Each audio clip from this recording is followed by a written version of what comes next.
All right, here we go. Okay.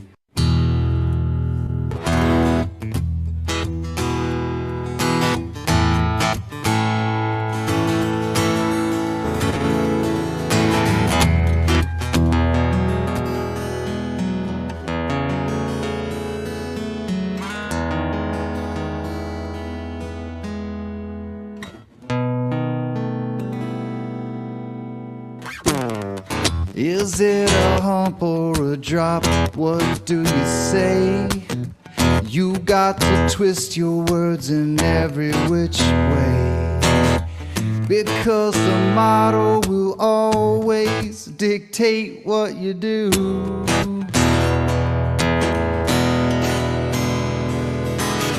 Everybody knows that you've got the model affliction blues.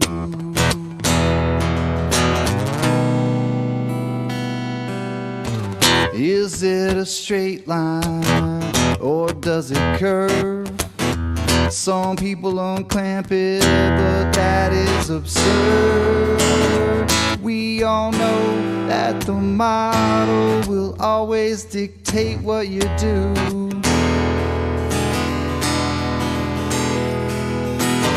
Everybody knows that you are model afflicted blue.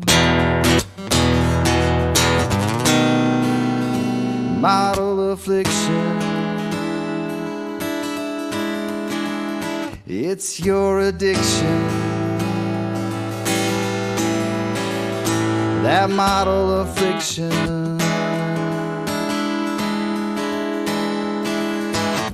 It brings you so much pain. It's your ball and chain. Conflating curvature with elevation change has got your local distance just out of range. That old biggie is gonna dictate everything that you do.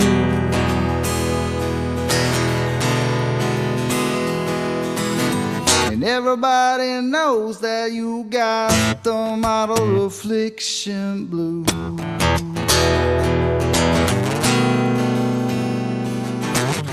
It's your decision defending the model position. You just don't know the geometric proposition.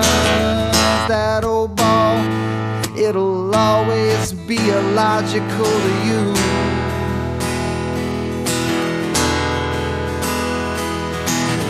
That's why perpendicularity is a puzzle to you. Model affliction. It's your addiction. Model affliction.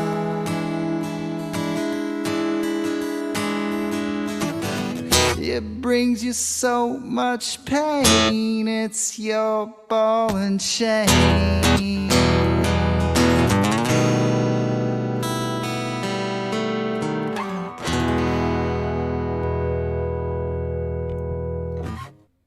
World famous Buster. And we are live. Welcome everyone. It is it's Logic night, but tonight we've got a bit of a well I think we've been over this video. We'll go over like some strange things that have been going on. Since the advanced simplicity and the argument, let's say the argument, call it the enthymeme that Emma did, point A, point B. I've not had it on for a bit. I'll probably play it at some point today. Since that came around, we've seemed to have had some interest once again, for the same sort of argument that keeps coming around. But we have quite strategically done what we've done in order to end up in the position that we are. And right at the moment is, I've been saying it for a bit, some of the most interesting times.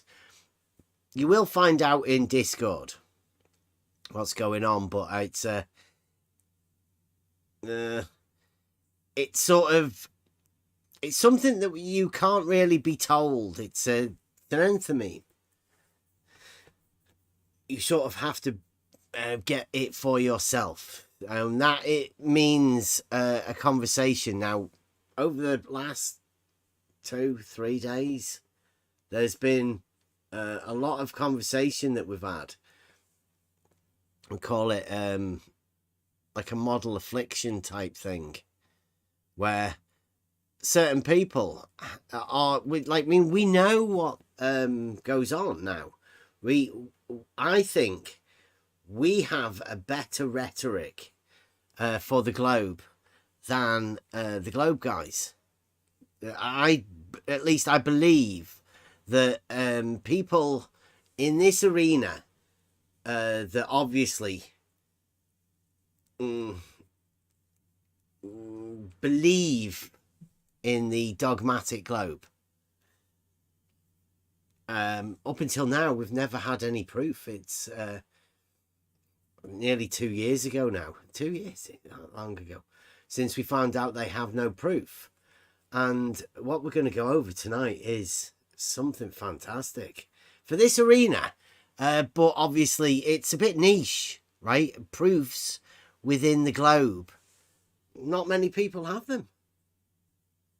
Not many people have actually developed that for themselves. Not many people are interested.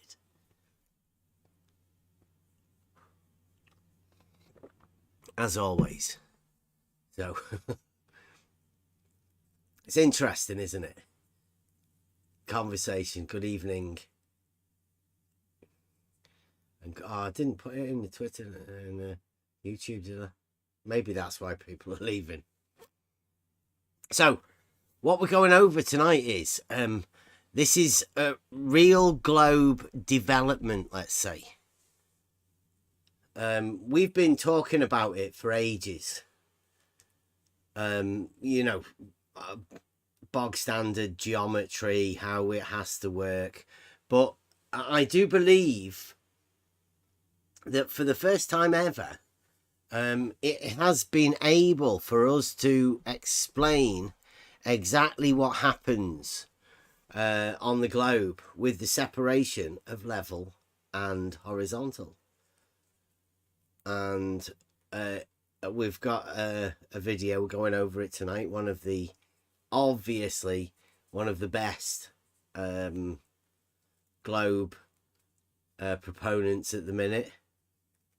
Mr. Blue Marble Science himself has found one of the best proofs. So we're going to go over a video of Blue Marble Science. I mean, it's not, don't worry about it. It's only a globe proof. And what use is that in this arena? Who would want to talk about those sort of things?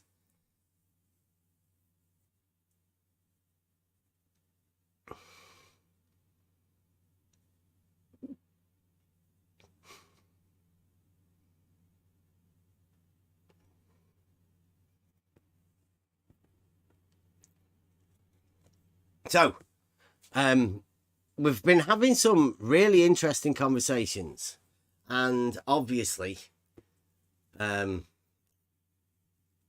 are only a specific amount of people that can actually engage in the conversation. I think I'm going to be putting the videos out of the conversations because, because it's interesting. Yeah, that's right, Gadget. World of Tanks. I think this looks like a gadget game.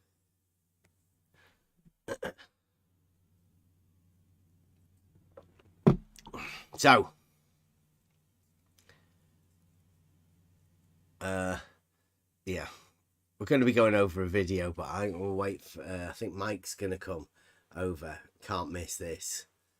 And we have had a couple of people. Well, there's 3 people, really. Well, one of them's one of the biggest sophists I think I've ever met. We call him Pickle Rick, Morty Master. He now goes by the name of AK. Although he says he can't remember ever calling himself Pickled Rick or Morty Master. Even though that's what he does sound like, that same guy. He'd probably be upset at me saying that, because he does get upset at all sorts of things. And then there's another young lad, full-on globe defender, and another guy he wants to research the Rumpus Pole, which I'm finding fascinating, because I thought everybody already knew about the drop from horizontal being a necessity on the globe.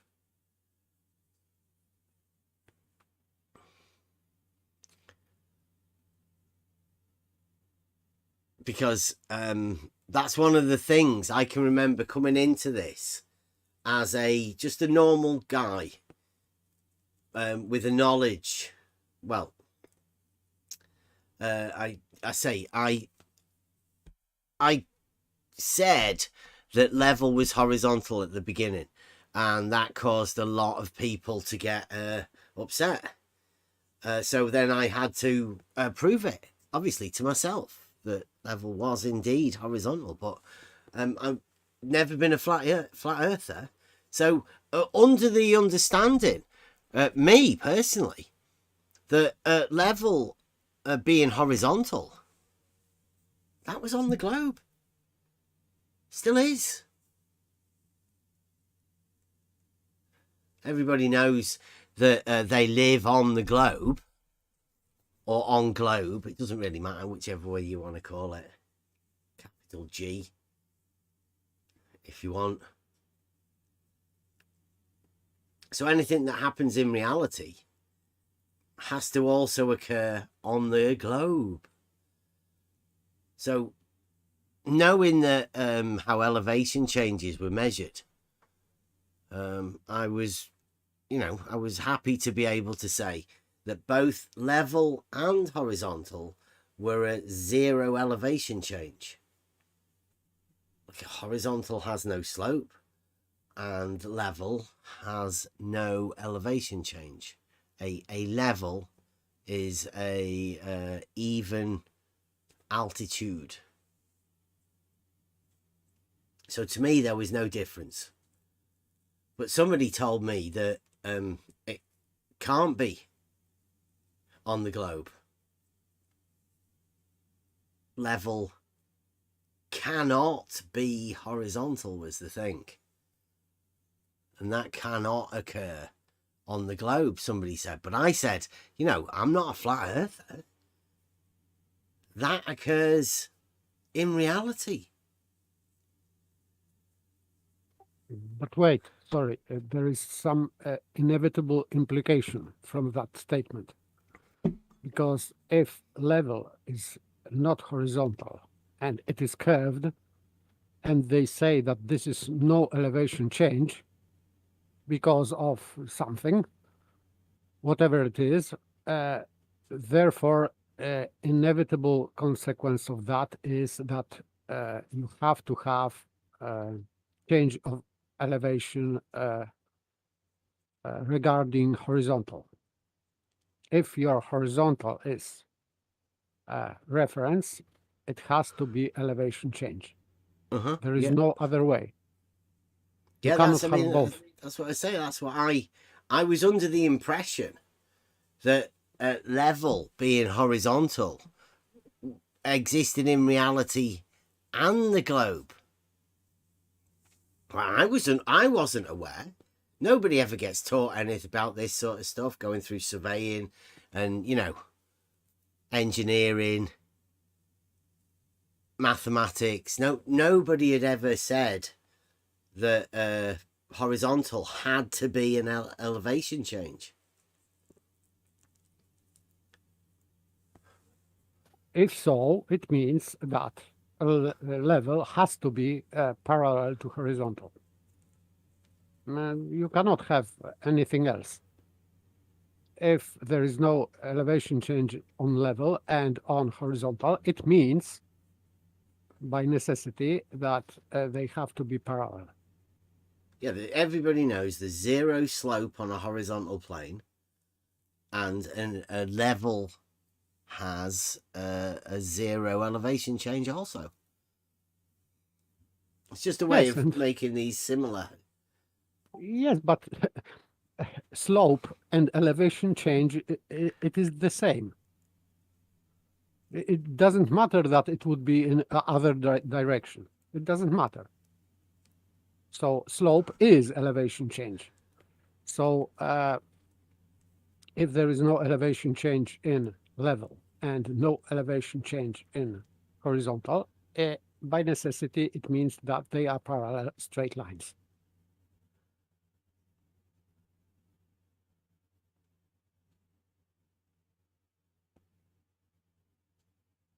Well, yes, they are straight. That's most of the conversations we've been having just recently have been going over these basics, and that's how simple it is to understand. What occurs on the globe and how that relates to reality. And you'll find there's a lot of contradictions, but luckily, contradictions is how we prove the globe. That's what we're going to be going over tonight.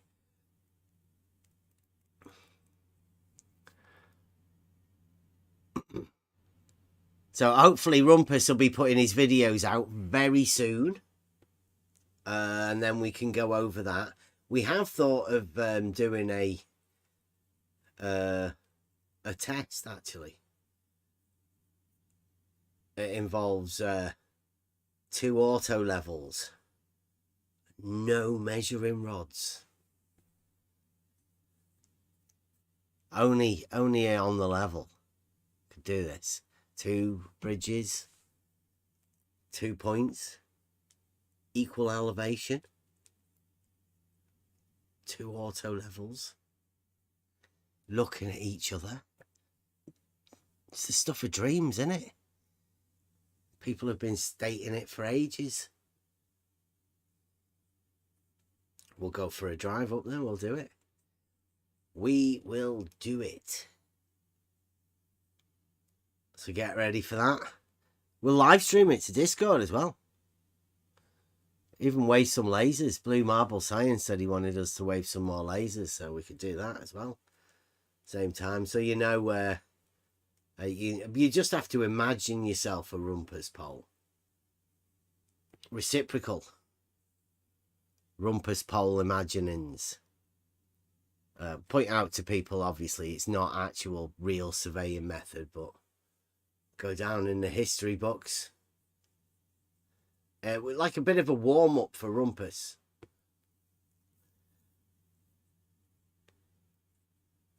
You could call it Rumpus Poles Wrecked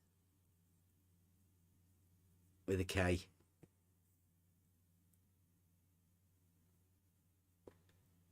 Only here at On the Level. We'll need to have to get another auto level, actually, because I've only got one. Unless Spot On's got one, or somebody else. Bloods might want an auto level. One at each bridge. Nobody will wonder what we're doing. We'll say we're proving the globe. Because I noticed the other day somebody said that he was going to go and find us the video of the information where 2 people looked at each other with auto levels. So we'll check that, and we'll check with the people whether it's all right that we use it over 6 miles and put a camera to the back of it. They'll probably tell us it's not proper surveying, like we know. It's not real surveying. It's only because somebody keeps citing it, and they have no evidence of it at all. It's like a fiction in their imagination. But then they'll be able to think about us every time they do it.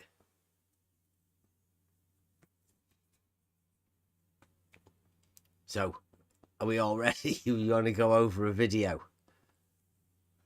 We want to watch World of Tanks for a bit longer. I'm ready, but you said that you are waiting for Mike Jones. Yeah, I thought Mike was coming, yeah. Well, he was we can in go the over chat, it. in Pardon? live chat. He wrote something in Oh, did live he? chat. So yeah. What did he say? Is he coming? Is he on his way? No, he was talking about Blue Marble, apparently. So I don't know if he's on the way or...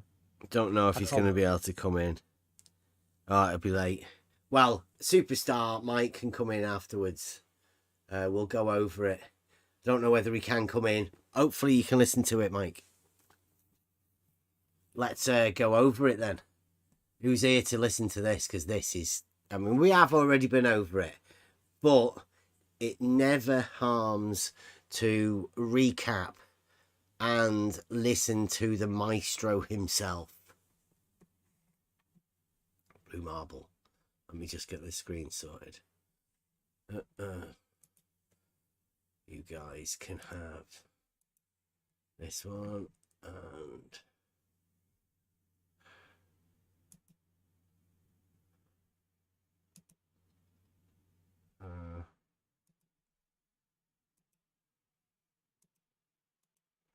there you go.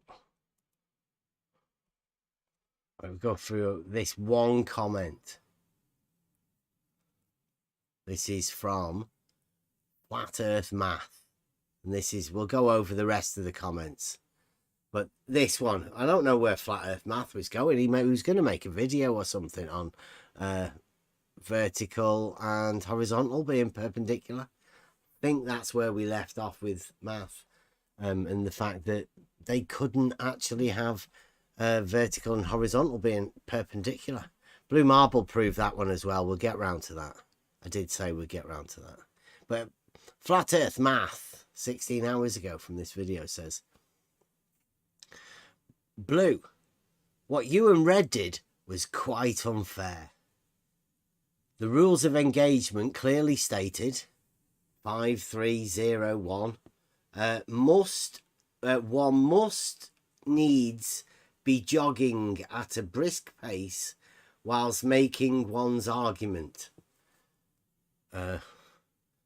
Only the Honourable Gentleman, Sir Jones, PhD, complied. Dr. Jones for the win on our glorious Flat Earth. That's Flat Earth Math. And there is 8 replies. Mike says, Blue just geometrically proved the dogmatic globe. Model Charles, did you miss it? Doofus Manfred says, everybody missed a coherent argument from you. Blue presented elevation data for a straight tube not being level. You vaguely mentioned y equals mx plus b and trotted off. It was weird. Don't make it weird. Mike says, yes, a slope. One end higher than the other in elevation. Physically. You're all good with this now? Doofy says, here's a good question for you. If I tell you the height of a string above the ground at each end, does the string have to be straight? This is a simple yes or no question, and it takes much less effort to either say yes or no than most of the comments you type. One end could be higher than the other end, or they both could be at the same elevation.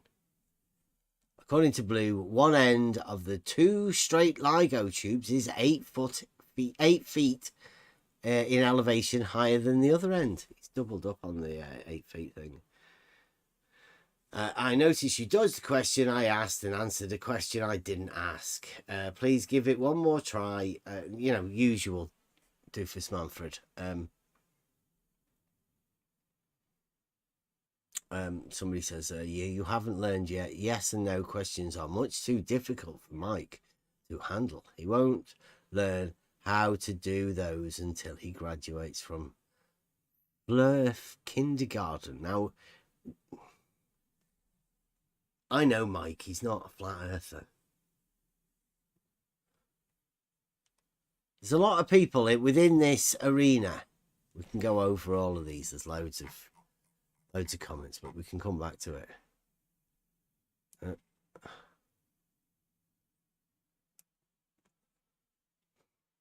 Okay. Everyone ready for this? You all in? Watching? I'm in. Okay. We have been over this. I'm going to do the full intro and everything because this is Mike Jones playing pigeon chess from Blue Marble Science. He's got quite a lot of views. I mean, 867 views from 9 hours ago. It's quite a lot for this. Good job, Mike. Now, I would say I've titled this video Mike Jones playing 4D chess because this argument's been planned for quite a while, and this responses from Blue is absolutely amazing. We all need to applaud Blue Marble Science for this. So let's give Blue Marble Science another view on his thing. I'll get the link.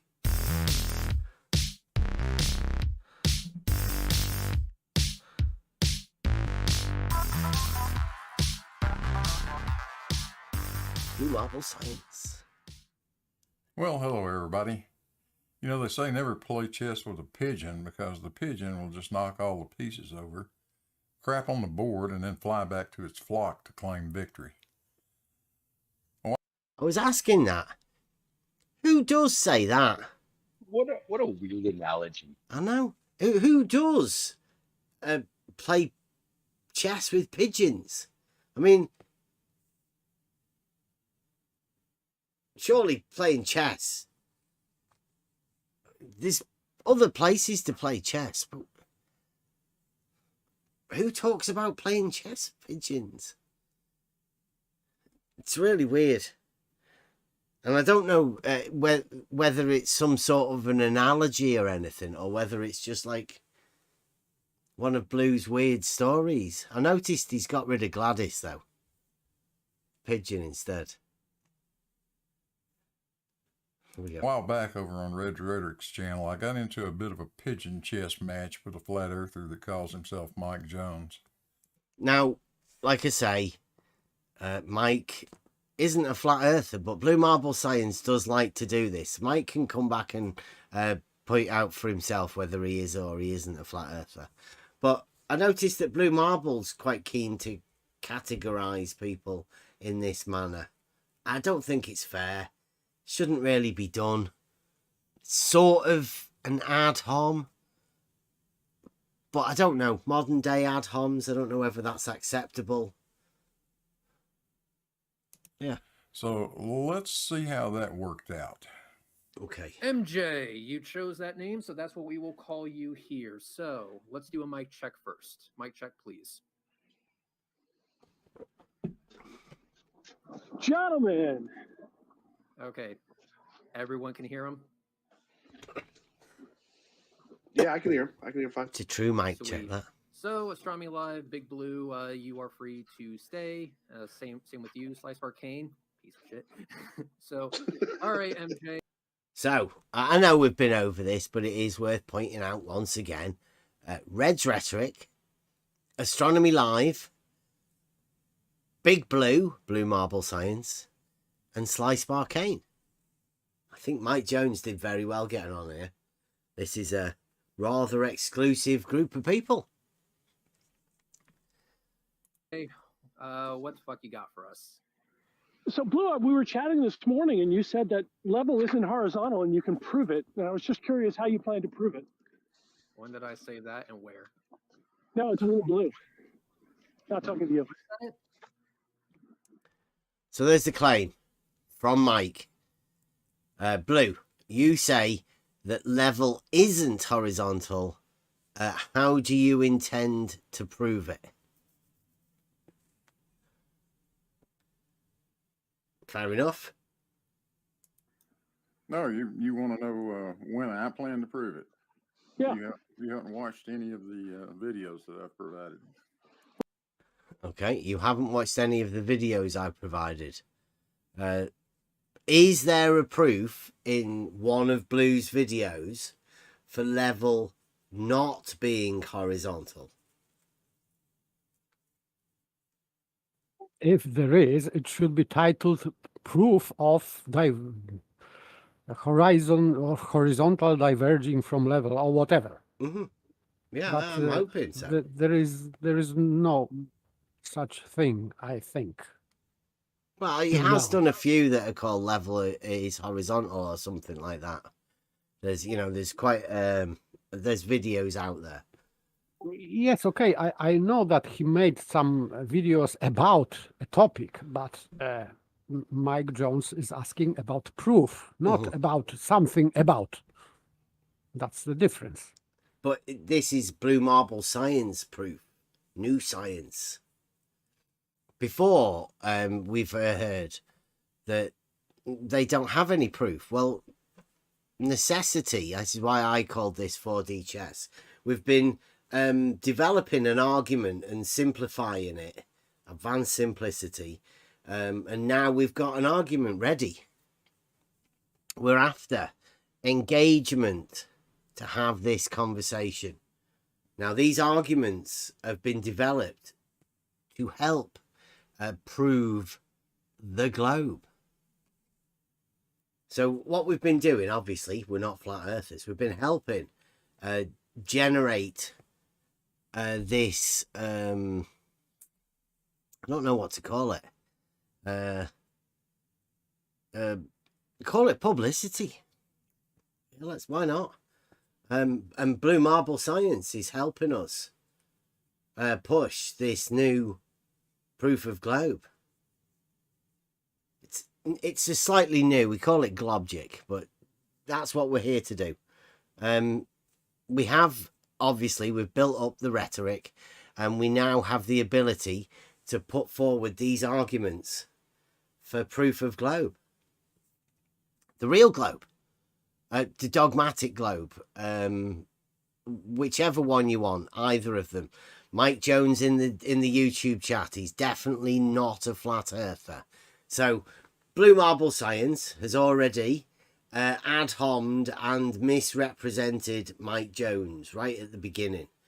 I think that's a bit dishonest, but as you'll learn, this is the new Blue Marble Science tactics, and it's one of the ways that you engage with people nowadays in this modern scientific pitter patter or whatever,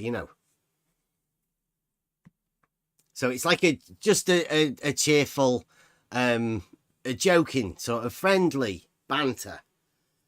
Because Mike Jones, as you'll see, he gives the ability for Blue Marble to explain. Here we go. Let's go. Well, we were discussing this morning pouring concrete, and you said we could definitely level it, and then you said it's definitely been made horizontal. And all I asked was, in your 100+ years of construction experience, who made it horizontal, and how did they determine it was different from level? And how did they do? And what was the process for making it horizontal? Mike, I only know of one case where the idea of horizontal with concrete ever became important. Here we go. He only knows of one case where level, concrete being horizontal was important. Only one. I'll put it back again, just just so you make sure we don't want to miss any of this. You've got to get this argument from the base. Mike, I only know of one case where the idea of horizontal with concrete ever became important, and that would be with LIGO, or maybe. There you go. And Only he was- one case where No, concrete being horizontal was important. no, he didn't say that. He said ideal horizontal. And this is Ideal. yes, he said ideal horizontal. Let me go back again.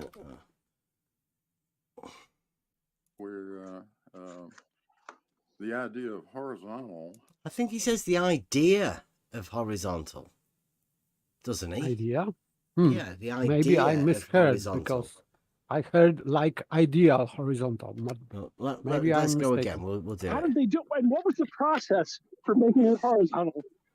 Mike, I only know of one case where the idea of horizontal with concrete ever became important. The idea of horizontal with concrete okay. ever became important. Only one case. Not knowing where they, like you have a grade or whatever for drainage, right? You would say that horizontal being a zero slope, it would be pretty necessary, I would have thought. Any concrete, not just the one time. And I would say that this is not about idea, because if someone is making concrete, it means that it is based on some measurements, surveying, something like that. And this surveying is based on rather definition of horizontal, not idea of horizontal. You can have different ideas on horizontals, but definition used in practice, in surveying practice, is one. That horizontal is straight line perpendicular to vertical. So why he's talking about some idea? This is not about idea of horizontal. I don't know. Yeah, it does seem a little bit strange, but this is blue. And he's saying, like, he's building it up, I think. There's only one place where that you could actually, maybe that's what he means. There's only one place you could go to argue or to, if you want to talk about concrete being horizontal, there's only one place that you could go to for this discussion. And that's LIGO. That makes sense. Two straight arms, horizontal straight. So here we go. And that would be with LIGO, or maybe some of the other interferometers. And you have 100 years of experience, so surely you've spoken to the contractors who made it horizontal. 100+ years of construction experience. Yeah, so Blue Marble Science there and his 100+ years of construction experience. He's very, he's been around, Blue Marble Science. He's an engineer. So if anyone would know about these sort of things, it's Blue Marble Science. You're a funny guy, Mike.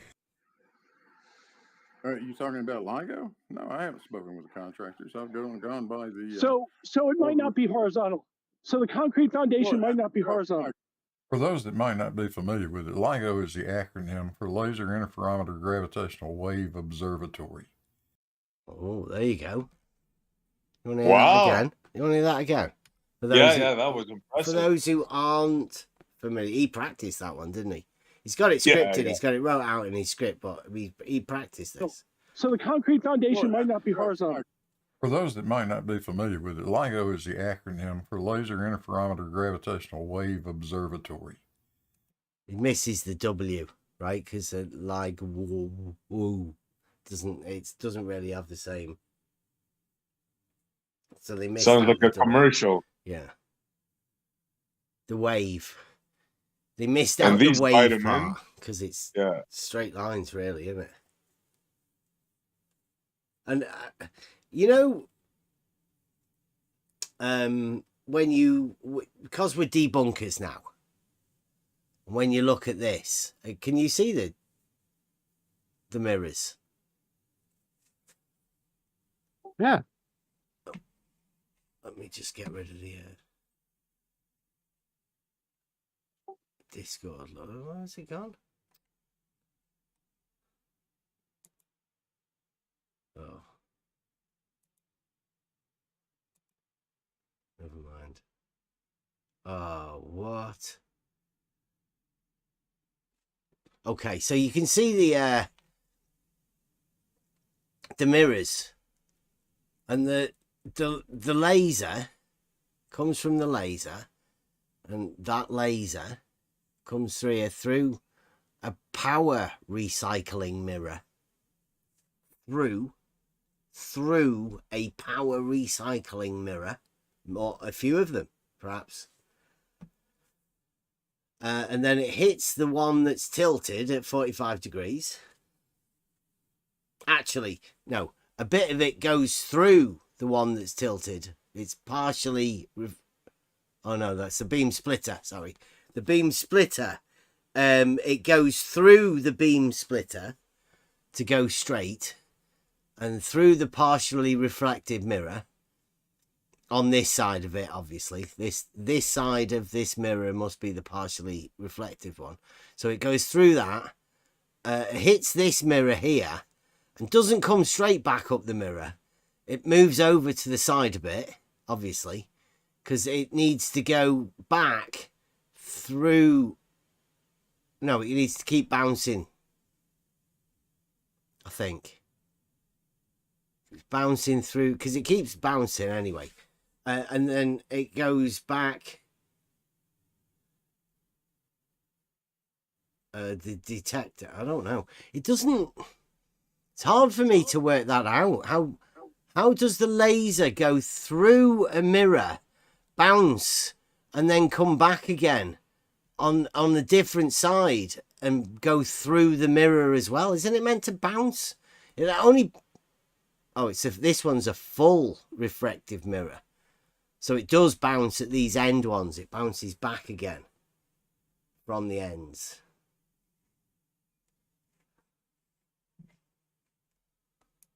I don't know what this dotted line represents, really.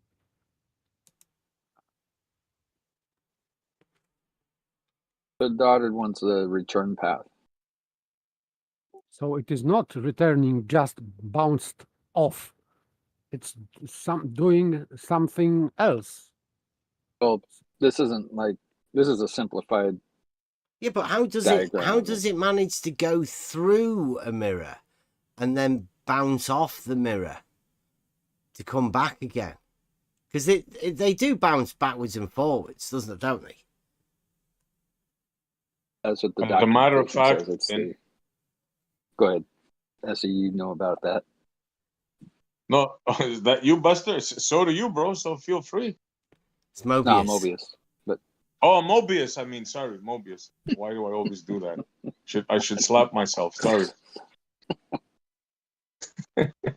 Yeah, okay. I'll be short. It's called the Perot cavity, and with the laser bounces 300 times a second back and forth. So it has to be accurate. That system has to be accurate to, if I'm not mistaken, 1/100th of a proton, something like that. Something ridiculous, unimaginable. How does it bounce? Go through the mirror though? What's this partially reflected mirror? Right? What's that about? Yeah, that's a 50% coated mirror, so it allows some of the light to pass and some of the light to reflect, if I remember it correctly. Okay. And it's that bit of the light that does get through that is the stuff that can bounce. Yeah, I think it splits first. I haven't looked at it in a while, so I think it starts off at one and then it splits through that half mirror. and then it goes down the two beams and it bounces back and forth through the per row cavities 300 times, and then it goes back again where they can see if it interferes or not. But then To it see has if to they're go back reflected. through the reflected mirror, the partially reflected mirror. And like it, I believe so, yeah. so after the bouncing 300 times, something happens to the mirror to allow it to pass through the mirror after it's bounced. Like one way, it has to be able to pass through a mirror to get into the beam to go backwards and forwards and bounce. But then it has to be allowed to go back through the mirror and not bounce at some point after a maximum amount of bounces, or like, I don't know. The debunk, that's part of the... It's part of the story, yeah. Sounds like I don't nonsense, claim to be doesn't an it? expert. Yeah. It sounds like fantastic, but yeah, that's how they explain it more or less. And now the idea of that thing being 4 foot or 8 foot, like Blue says, on either end, that's absolutely ridiculous. Absolutely ridiculous if you understand how the mirrors work and all that. Yeah, there's no way. No, but it's a proof of globe. It's a proof that it has to be a globe, right? Because when we had the understanding of level being horizontal and these arms being straight lines, I mean, forget about the difficulties of getting lasers to pass through mirrors, but then bounce on them and then pass through the same mirror that they've bounced on. Yeah. Forget about that. Mobius did a good thing on that. Yeah. Mobius did a very good thing on that. Yeah. Check it out on his site. And tell us about that arm, the one with the concrete. That was good, that one.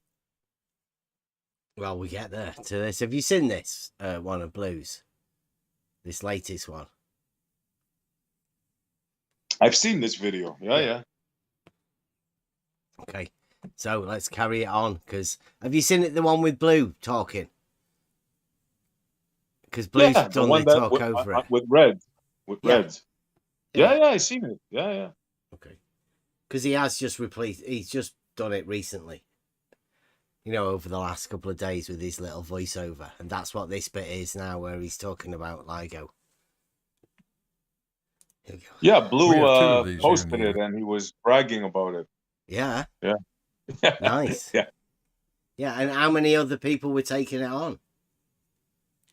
Nobody even seemed to notice it. Well, see, that's what we're here for. If nobody noticed Blue Marble Science and his globe proof, then hey, that's what we're here for. Yes, one's in Livingston, Louisiana, the other's in Hanford, Washington. These are Michelson laser interferometers. The laser fires its beam down two perpendicular steel tubes that are each about 4 kilometers or 2.5 miles in length. Over 2.5 miles, the curvature of the Earth becomes significant. It's important that the tubes be perfectly straight. That means that the pad the tubes sit on have to be adjusted to account for Earth curvature. So that's what we're talking about. Mark. Mm-hmm.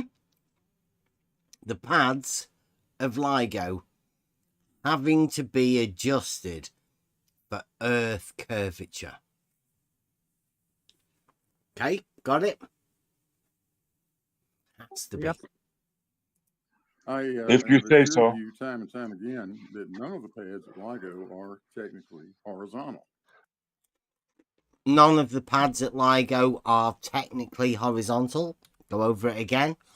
Blue Marble Science. So that's what we're talking about. Mike, I have assured you time and time again that none of the pads at LIGO are technically horizontal. Technically horizontal. Anybody know what that means? It'll be an engineering term, right? Technically horizontal. I don't know how long ago Blue retired, but he did used to say that the tubes are horizontal. Mm-hmm. And Yeah, but he's talking about it's since technically changed. horizontal. See, that so technically maybe there's a horizontal different- might be different than horizontal. Maybe Not that horizontal. not that horizontal. Yeah. Oh, of course. Well, Are they line- are they level? No. No, Are there's Are they always straight? almost- Not level either. Not horizontal. Not technically horizontal. Not level. Are they straight? Are you going to let him answer?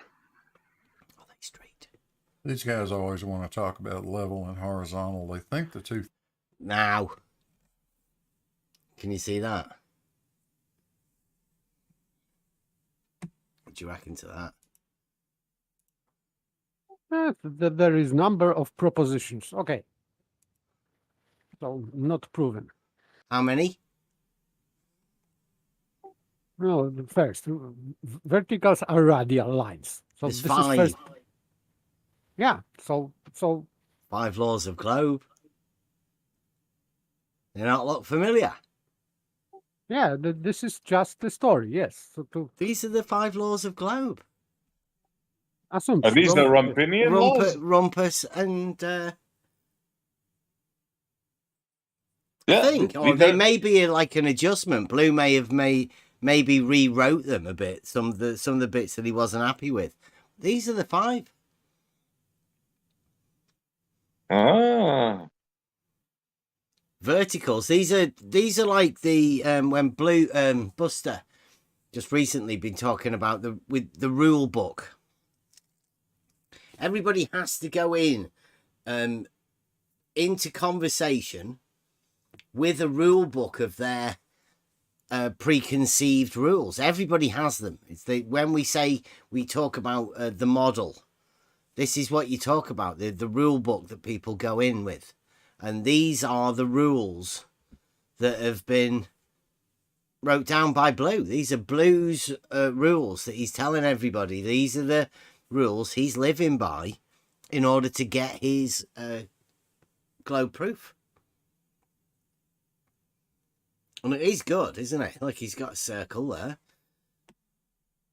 He's got 2 diameters meeting at the middle. And he's got like vertical / gravity. But I mean, that is a vertical, right? Up and down. That is a horizontal, left to right across the page. Everybody knows that. I don't know why he's put level on a tilt though, on a circle. It doesn't really make much sense, but we'll see what Blue's talking about. Also, number 1 of the 5 laws of globe from Blue Marble Science. Whether they're Blue's laws or whether he's going to hand them on to anybody else. Verticals are radial lines that are along the same line as the gravity vector. Vertical, gravity, same thing. I don't know why he says radial lines though. That's a little bit strange. But these are Blue's laws. Each vertical can have 1 and only 1 tangent plane for a given elevation. Oh, these are definitely different than the Rumpinian laws. I think he's had Blue Ops in on it. Rumpus is not going to be happy. He rewrote the laws. Rumpus is gone. Yeah, he's never going to come back. He's done a Jesse Kozlowski. It's embarrassing for him. This is just refining of laws of the globe. Just refinement. Yeah, Okay, yeah. like Einstein. Yeah. With Newton. Blue's laws. He didn't supersede. He just refined them. Yeah, right. Each vertical can have 1 and only 1 tangent plane for a given elevation. Like, so you can have multiple tangent planes just at different elevations on a vertical. That sounds a little bit weird. Yes, because tangent to what? Because if level is given, so you can only have 1 tangent. on, let's say, calculated or measured elevation, whatever, but only one. That would be surface of the Earth, this level. It's all about tangent planes, this one, anyway. Tangent planes or coplanar planes. Tangent planes or coplanar lines associated with the same vertical but at differing elevations are parallel. Wow. Phew. Let me get that one again. That's the first time I've ever read this one. Tangent planes or coplanar lines associated with the same vertical but at differing elevations are parallel. Yeah, these are different laws for sure. Yeah, I mean, why is he's calling them tangent planes, right? Tangent planes. Every tangent plane contains an infinite number of lines passing through the point of tangency, but those are the only lines in that plane that are horizontal. At a point, he means. Every tangent plane contains an infinite number of lines passing through the point of tangency, but those are the only lines in that plane that are horizontal. Is he saying that lines that are on the plane, on the plane, but don't pass through the point of tangency aren't horizontal? Yes, they're only horizontal at that point. Single point geometry. So you can have a line, according to these laws, on Hundreds of a lines. horizontal plane that isn't horizontal because it doesn't pass through the point of tangency. I think that's what he means, yeah. Yes, but it means that only this plane is has horizontal only at one point. Exactly. Saying Single about point. lines is just a straw man, because in fact you cannot have even a line being horizontal. You can only have this horizontal point at point of tangency.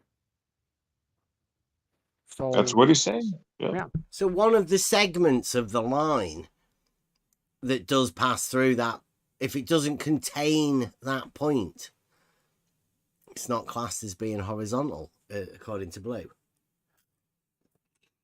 According to that law, yeah. Might cause him problems, but every bit of faith in him. Let's see how well Blue wants to talk about this. Things are the same. They are not. Level is a particular elevation.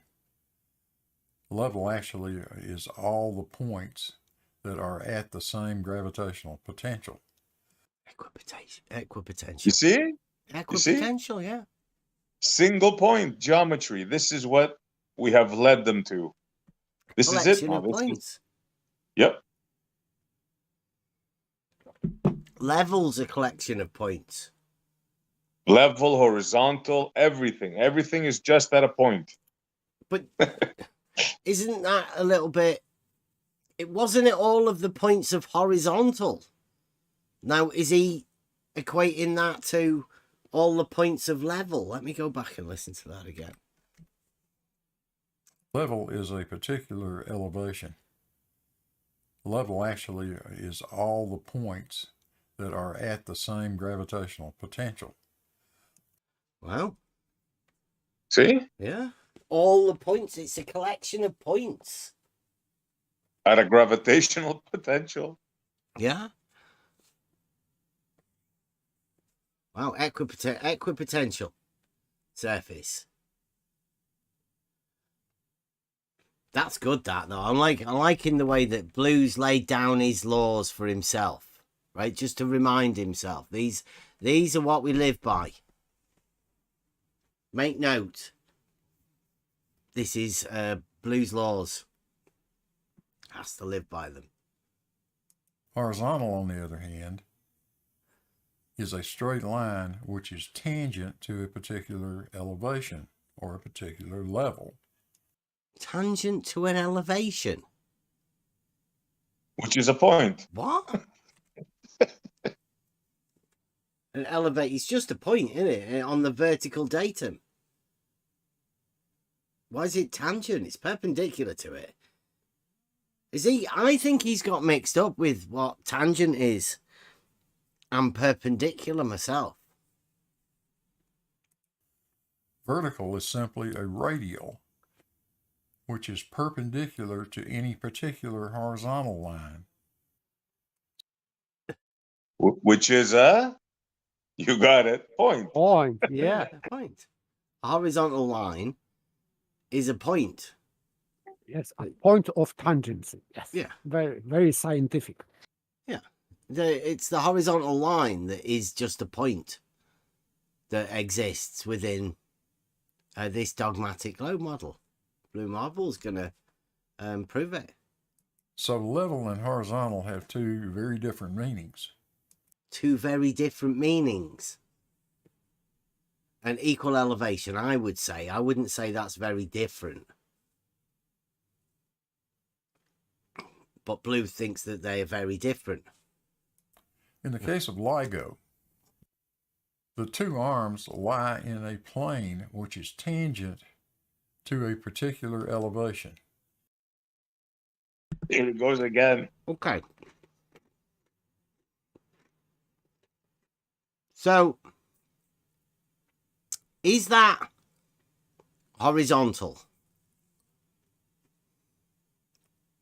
Only at the point.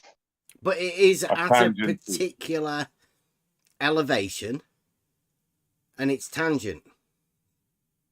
So, when Blue said it's not technically horizontal, by that, does he mean if it is with his laws here?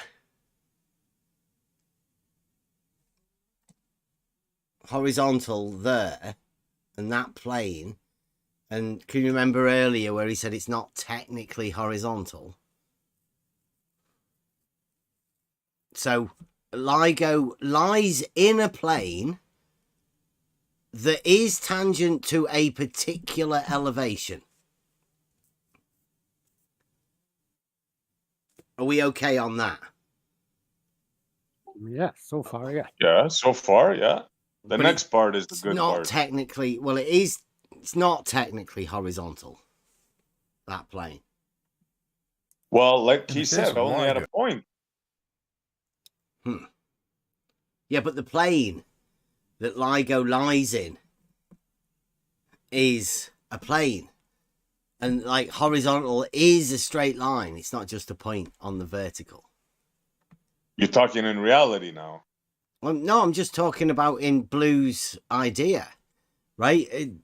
He did say horizontal. Let's just go back a bit more. perpendicular to any particular horizontal line. There you So go. level and horizontal have two very different meanings. In the case of LIGO, the two arms lie in a plane which is tangent to a particular elevation. So there's a plane, and we'll make it tangent to a... Right. We're gonna do this. Look at the plane. And look at the point that it's tangent to. How could that be? Does Which that- point is it? Does it look It's 3 right? points. No, A little doesn't. red point here.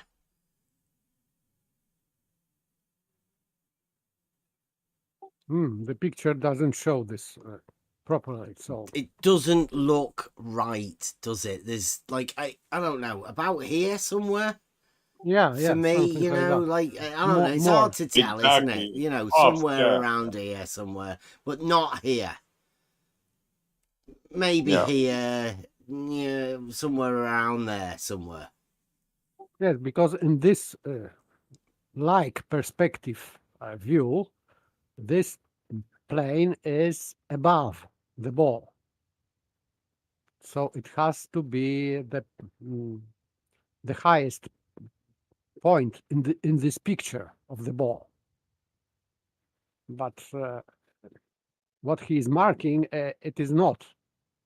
So for me, that's strange Also, picture. also the plane seems a bit off. I wouldn't put it there myself, but maybe it's just an angle, whatever. But the whole thing the looks point. off. That's the point I'm trying to get across, right? If you're looking at that and thinking, that doesn't look right. Yes, perspective is weird here. It's just something wrong with it. The whole thing just looks wrong. Yes, off. This, I'd say, is metabunk. Blue Marble Science is metabunking this for you. For you to be able to debunk it and say, there looks like there's a little bit of nonsense there.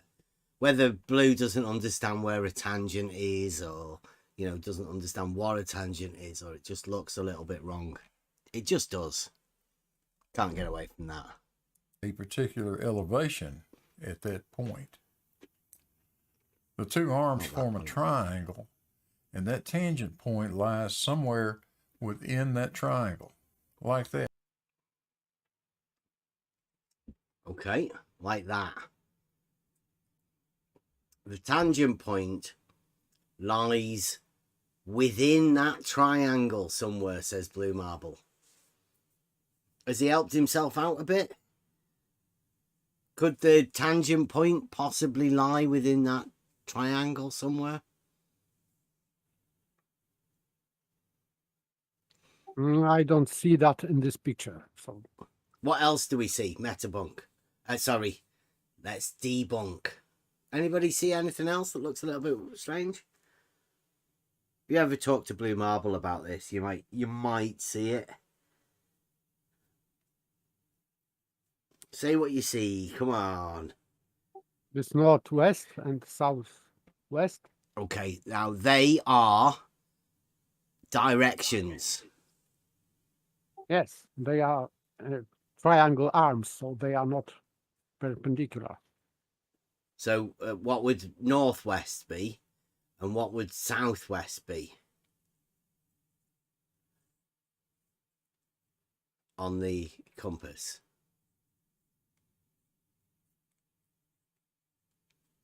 Northwest arm and the southwest arm. Those arms are perpendicular to each other, right? Should be. Okay, now, is northwest and southwest perpendicular to each other?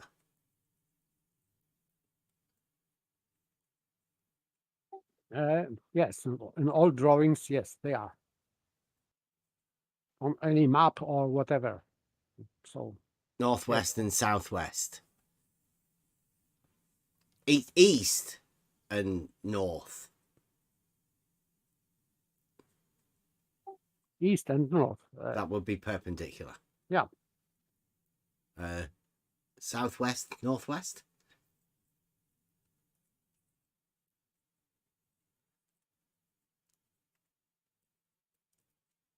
Yes, should be. Okay. Let's go along with that then. So the northwest arms and the southwest arms meet at a point. Somewhere within that triangle is the tangent point. Blue Marble's explaining this. Yeah. So obviously, since that plane is only touching that spherical elevation at one point, as you move away from that point, the distance from the plane down to that same elevation is increasing. and it increases at the rate of about 8 inches times the distance you are from the tangent point in miles squared. Right, so what we know is that LIGO lies within a plane that is tangent at some point. But one of the rules was that... Go back.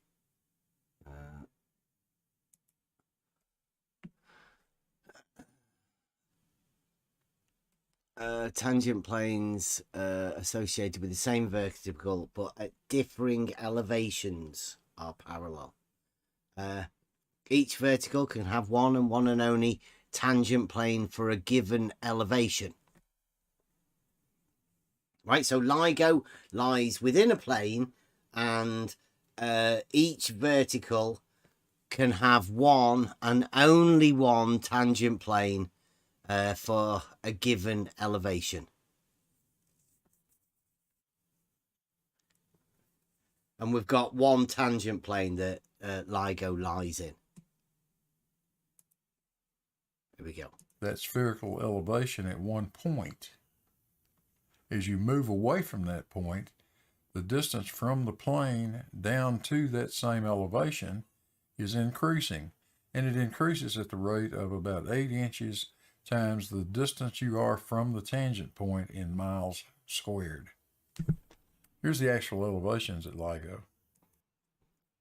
So he's describing same elevation with this Robotam's calculation. So he's calling this 8 inches per mile squared equal elevation. He said one tangent plane, right? LIGO lies within one tangent plane. Yes. And there's only one tangent plane for each vertical elevation. Yeah. And here's the elevation.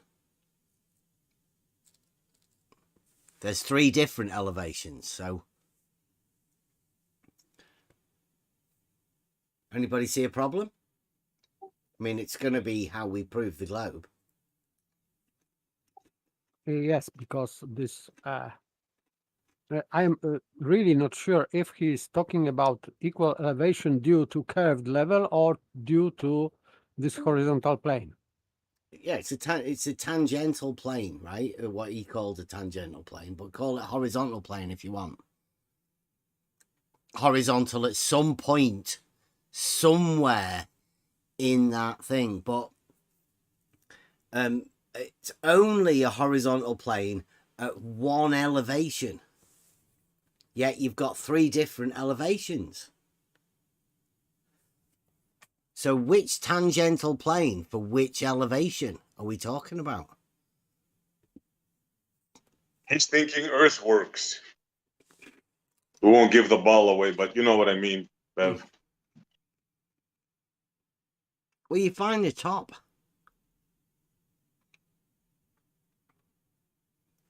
Look, this one here is 537 feet. This one's here, 529 feet. And this one here, 533 feet. So, quick test. Where's the highest? 537, of course. Biggest number. Yeah. So this would be classed as the top, the highest point. Yeah. These ones are classed as below this one. This is 4 foot below, and this is 8 foot below. This one here is 4 foot below this one, and this one here is 8 foot below that one. Okay, so if he's talking about drop, Elevation. So it means that this highest vertex should be this original tangent, I think. I'm not sure, but I think that would be logical, let's say, for the sake of argument. Well, Almost logical. If horizontal planes, well, I'll let Blue go over it because obviously we have to go back over this a few times. Akumu Virus said the lowest one would be the tangent point he's talking about. Well, that would make the... How could you have the lowest one? The tangent. That would make this higher. But if it is a drop... Yeah, that is a So it drop. has That's a to be- lower elevation. So you have to go down from the highest point. Surely. Yes, if you are measuring from horizontal plane, this tangent horizontal plane, and this is really plane, so that would be drop from that horizontal. Tornagon says that the different elevations are referenced to the globe. Told you, earthworks. No. It cannot be. Not so easy, because on the globe model, this level, so equal elevation means globe already. So you cannot have drop from globe, because it is equal elevation. So there would be no drop. This is inconsistent. Are you trying to think logically? It's it is an elevation change. Nobody's going to say that a varying vertical. It's an extension of the vertical to give you an extra elevation height. Definitely, that's how you measure elevation changes. So the one that is 537 is the longest, the highest of all of these points, because it's got more feet. Makes sense. If you are level at one point and go out remaining horizontal with that point, the ground would drop from you or you would rise. Same thing. But still, the problem is if Blue Marble is calculating from curved level or from this tangential plane. We don't know. So I would say if they were on equal elevation due to their curved level, as depicted by Blue Marble science, so if they have equal elevation, it means that they would have the same numbers, because on curved level, it is equal elevation. Well, all you have to be able to do is say, from that highest point, if you put a horizontal out, then everybody knows that a vertical change from that in the downwards direction would be an elevation change. So you could say this line, if you put a line straight out there horizontal, there would be an 8-foot drop, vertical drop, and you can minus that from this height to give you the height of the land.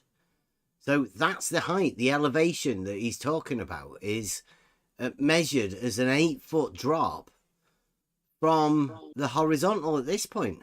That's the triangle that you would make. Okay, so this horizontal plane is reference, not curved level. So if he's measuring or calculating drop from horizontal, it means that he is not calculating from level. Absolutely. It means, because he said that horizontal and level, their meaning is different. So he definitely is calculating from this tangential plane. It has to be that way. Right, well, you can have fun with this discussion, Blue, yes. Because that's what we're after. We're after debunking what's going on here. Now, Akumu Virus says he's saying it's built horizontally. It breaks away from level, hence why it doesn't have the same elevation. So he's saying that this is built on a horizontal, and the elevation changes are because it's built horizontally. I think. Do I get that right, Akuma? It's hard to get this. Blue, is that right? Are you saying the same thing, Blue? So it means that horizontal is changing elevation. Yeah, I think that's what Akumu Virus is saying. That the horizontal plane changes elevation, and that's how they end up getting a different elevation of the LIGO arms. Right? They're built horizontal, but there's an 8-foot change across the horizontal of an elevation. Yet that would imply a slope, and I'm not too sure about horizontal sloping. But if that's how we prove the globe, then that's how we do it. That's right, Blue. Do I get this right now? Are we saying that LIGO is built horizontally, but because of the globe, the dogmatic globe, that the horizontal changes elevation? And I think that's why Akumu Virus is saying that this is the point of tangency on the horizontal. See, it's different, isn't it? This is definitely a difference in what people perceive. You wouldn't normally expect to put your point of tangency on the lowest point and have the tangent plane be the elevation change, would you? Or would you? I mean, I don't know. I mean, we're all learning this. Akumu Virus is trying to help you out there, Blue. The plane is horizontal at the point of tangency. Yes, we understand what a tangency is and plane. The point that we're trying to make out, Blue, is that it seems to go against the non-sloping horizontals that everybody's used to. This LIGO understanding of the horizontal planes on the globe, it's a little bit... we need to debunk this, because it sounds like there's a lot of nonsense going on. Akumu Virus is trying as well. He's trying his best. It is a little bit tricky, though, as to understand where your point of tangency is in a horizontal plane. I would say you would have a horizontal from the highest point going across to the other point, and then you would have a drop. That's what your triangle would be. And then that would be a right-angled triangle, and you could work out the grade of that slope and the horizontal change.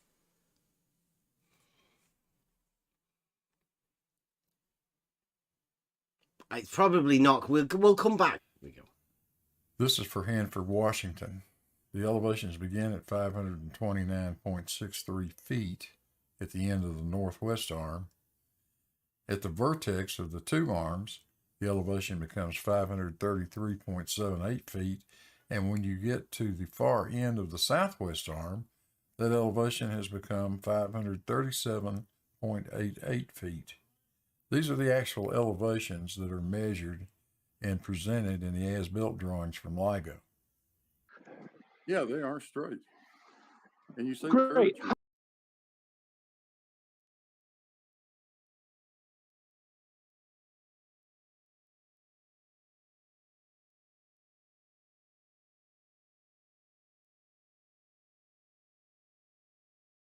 How did When you how plot did the elevation, you see the curvature. excellent? So they made them straight and they differ from level. Correct? That's your assertion. Yeah, How did they do that? absolutely they do. Did they You make don't them think like are they like the elevations ramps? are different, Mike? Huh? Are they ramps? You said they're not horizontal, so are they ramps? No, What's the slope? they have Can you give me different the elevations. y? Can Yeah, you I give me can the give y equals the Can y you let equals him answer?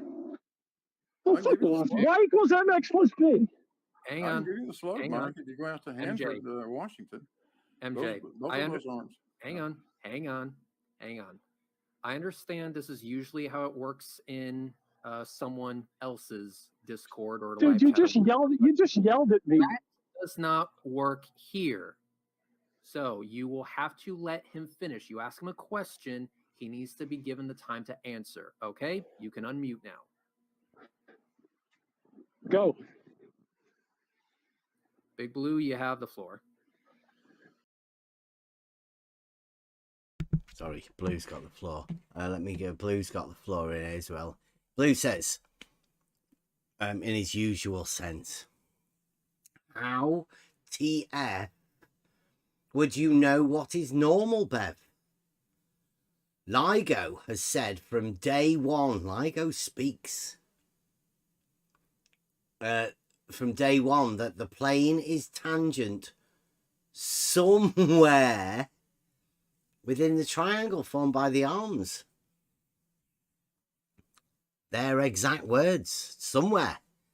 That's genius, isn't it? So Just somewhere. LIGO speaks and it's plural, seemingly. Yeah, it just says somewhere. Somewhere. Where? Very, somewhere. this is precision. This is scientific precision. Yeah. And the Kumu virus says mathematically, of course, mathematically, it makes sense. It makes sense that the tangent point would be the lowest point. Breaking away from level on a tangent would make you rise in elevation. But you're not on a tangent. You're on the ground. But, well, we'll see what Blue's talking about anyway.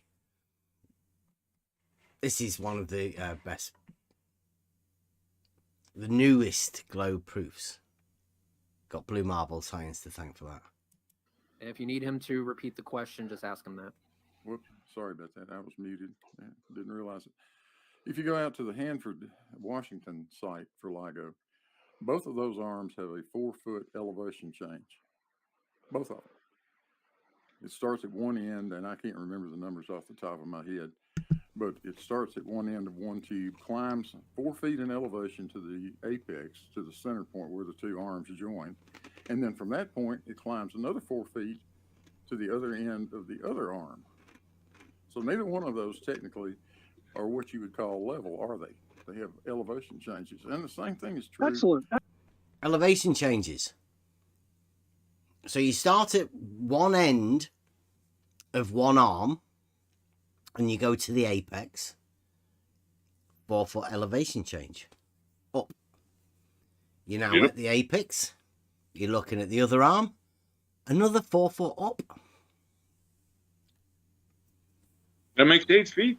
At 8 foot, yep. An 8 foot rise across the hypotenuse of the arms.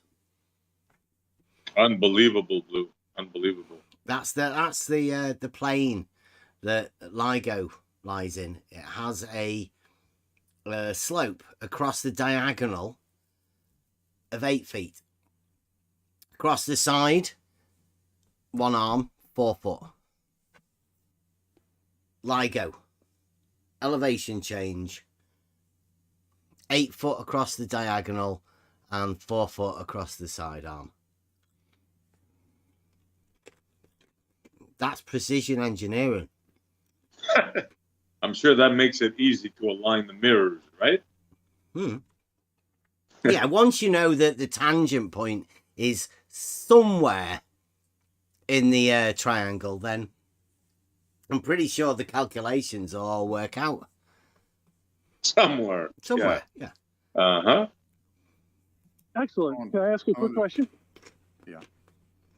So you've got a 4-foot elevation change from one end of one arm to the center, and then a 4-foot elevation change from the center to the other end of the other arm? Yeah. And so what's the elevation change between the two arms, the ends of the arms? 8 feet. 8 feet. 4 plus Wait. 4. The vertex, let's call the vertex 0.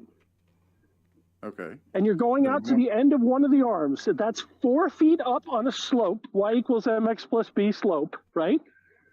That's on one of them. Yeah. Yeah. And then you go from the vertex out to the end of the other arm, y equals mx plus b, and that goes up 4 feet, right? Nope. Goes down 4 feet. Okay, so the difference between the two is 8 feet. If you were to draw a line, a straight line, and make another arm between the ends of the two, it's 8 feet. What's the length of that?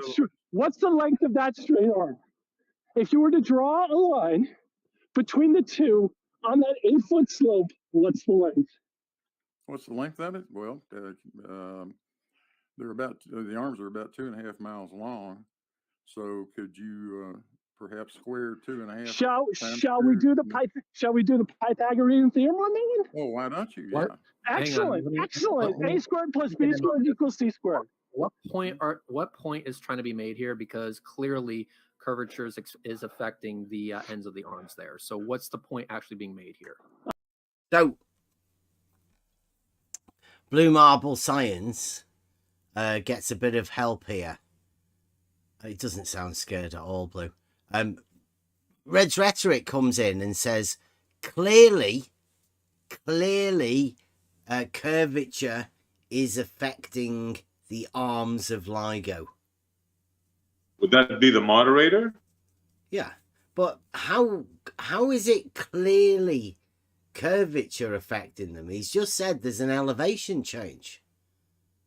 Well, I can have an elevation. There's an elevation change of the road outside my house. Is that clearly curvature?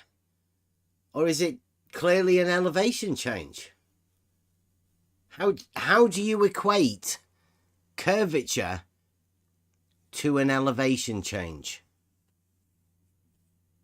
That would be one question that I've got for Red's Rhetoric. Apparently with an equal sign. Yeah. If Red's Rhetoric could give us how it's clearly and also the evidence for his claim about my family, that would be nice if he could just do that. And obviously, I think this is why Blue Marble has posted this video.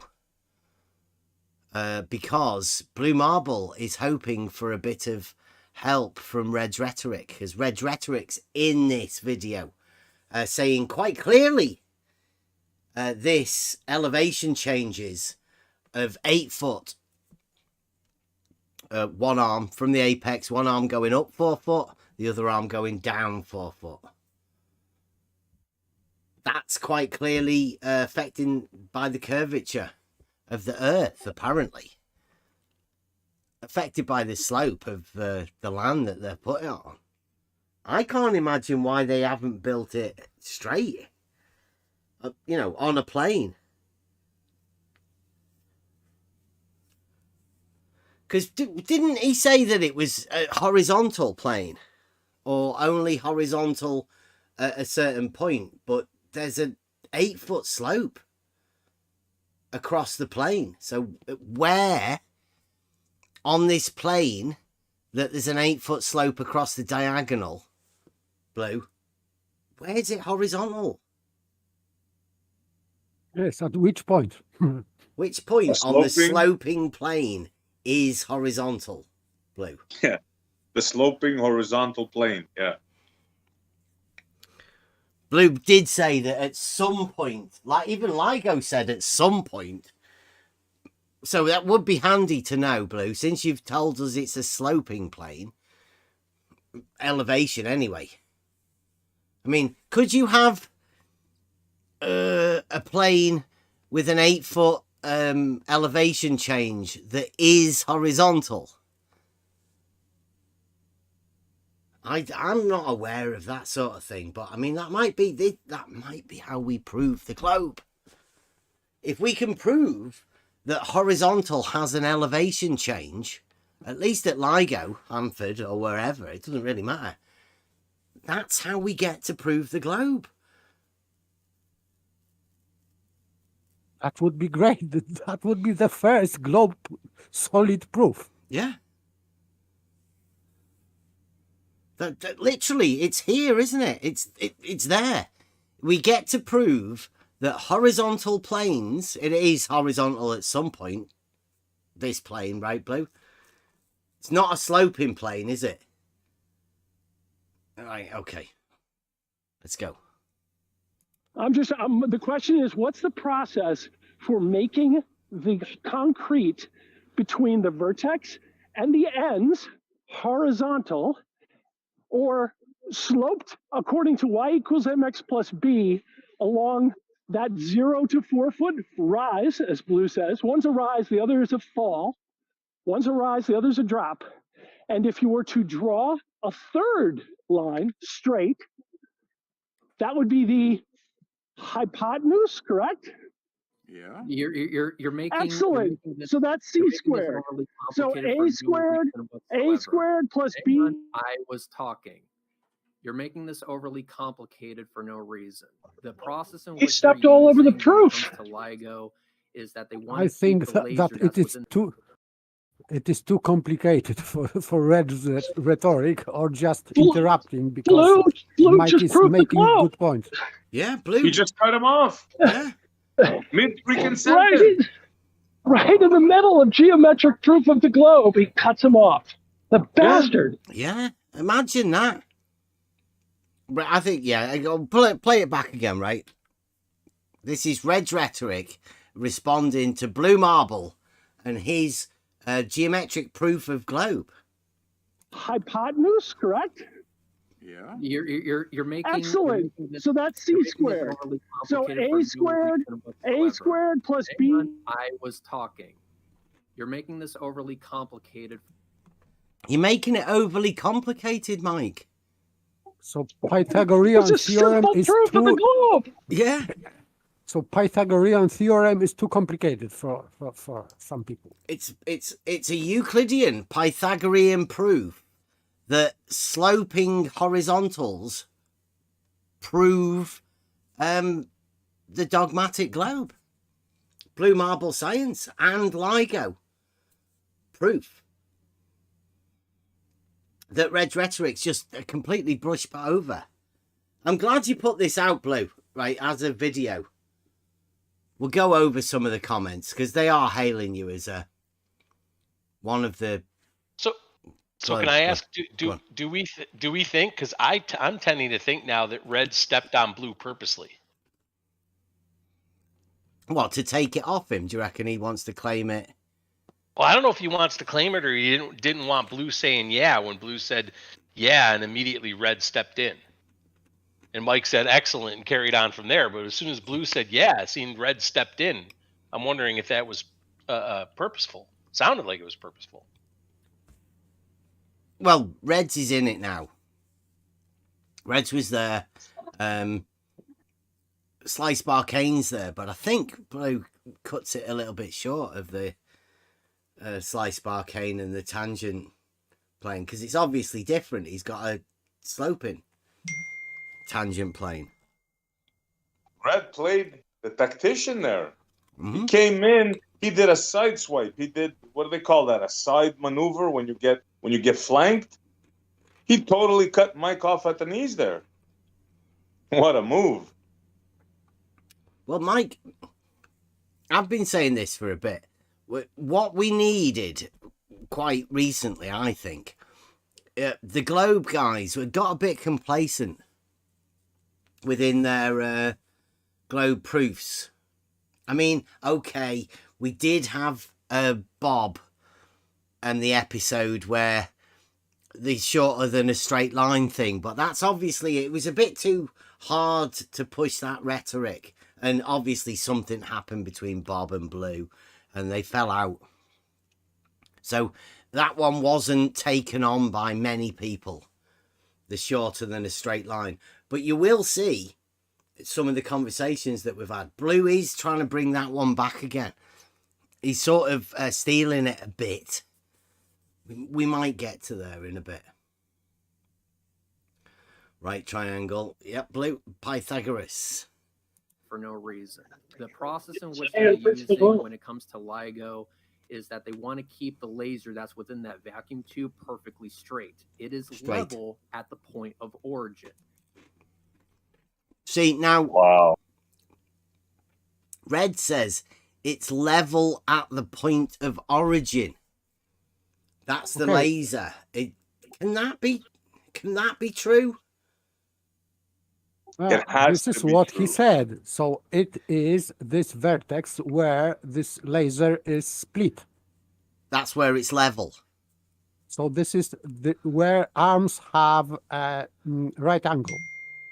Yeah, that's where it has to be level, according to Reds. Yes, and vertical and perpendicular. So that would be.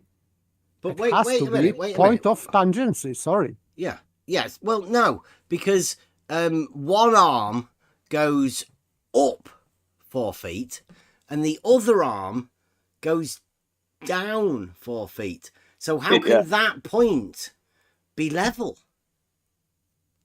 It's crazy. Riddle me that one. Maybe that's a globe proof as well. How can it be level and sloping up 4 feet on one arm and sloping down 4 feet on the other arm? On a tangent. Oh, plane. Sorry, Blue's saying the plane is level at the point of tangency. That's what Red's meant. But how? You see? It's not level, it's horizontal, Blue. I think you're getting mixed up. It wasn't it horizontal at the point of tangency, not level. Like the whole surface is level, surely. It's not just level at that point. That's the point of horizontality, right? Horizontal at a point. The plane is horizontal, isn't it? It's tricky, I know. You are asking too hard questions. Yeah. Sorry. Yeah, I mean, it's nearly as hard as Pythagoras' theorem, innit? Making it complicated. Can you recognize debunkers like Blue? I'm sorry, Tornigan. Where's the debunking that Blue's doing?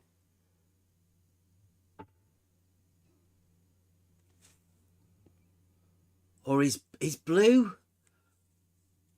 debunking the elevation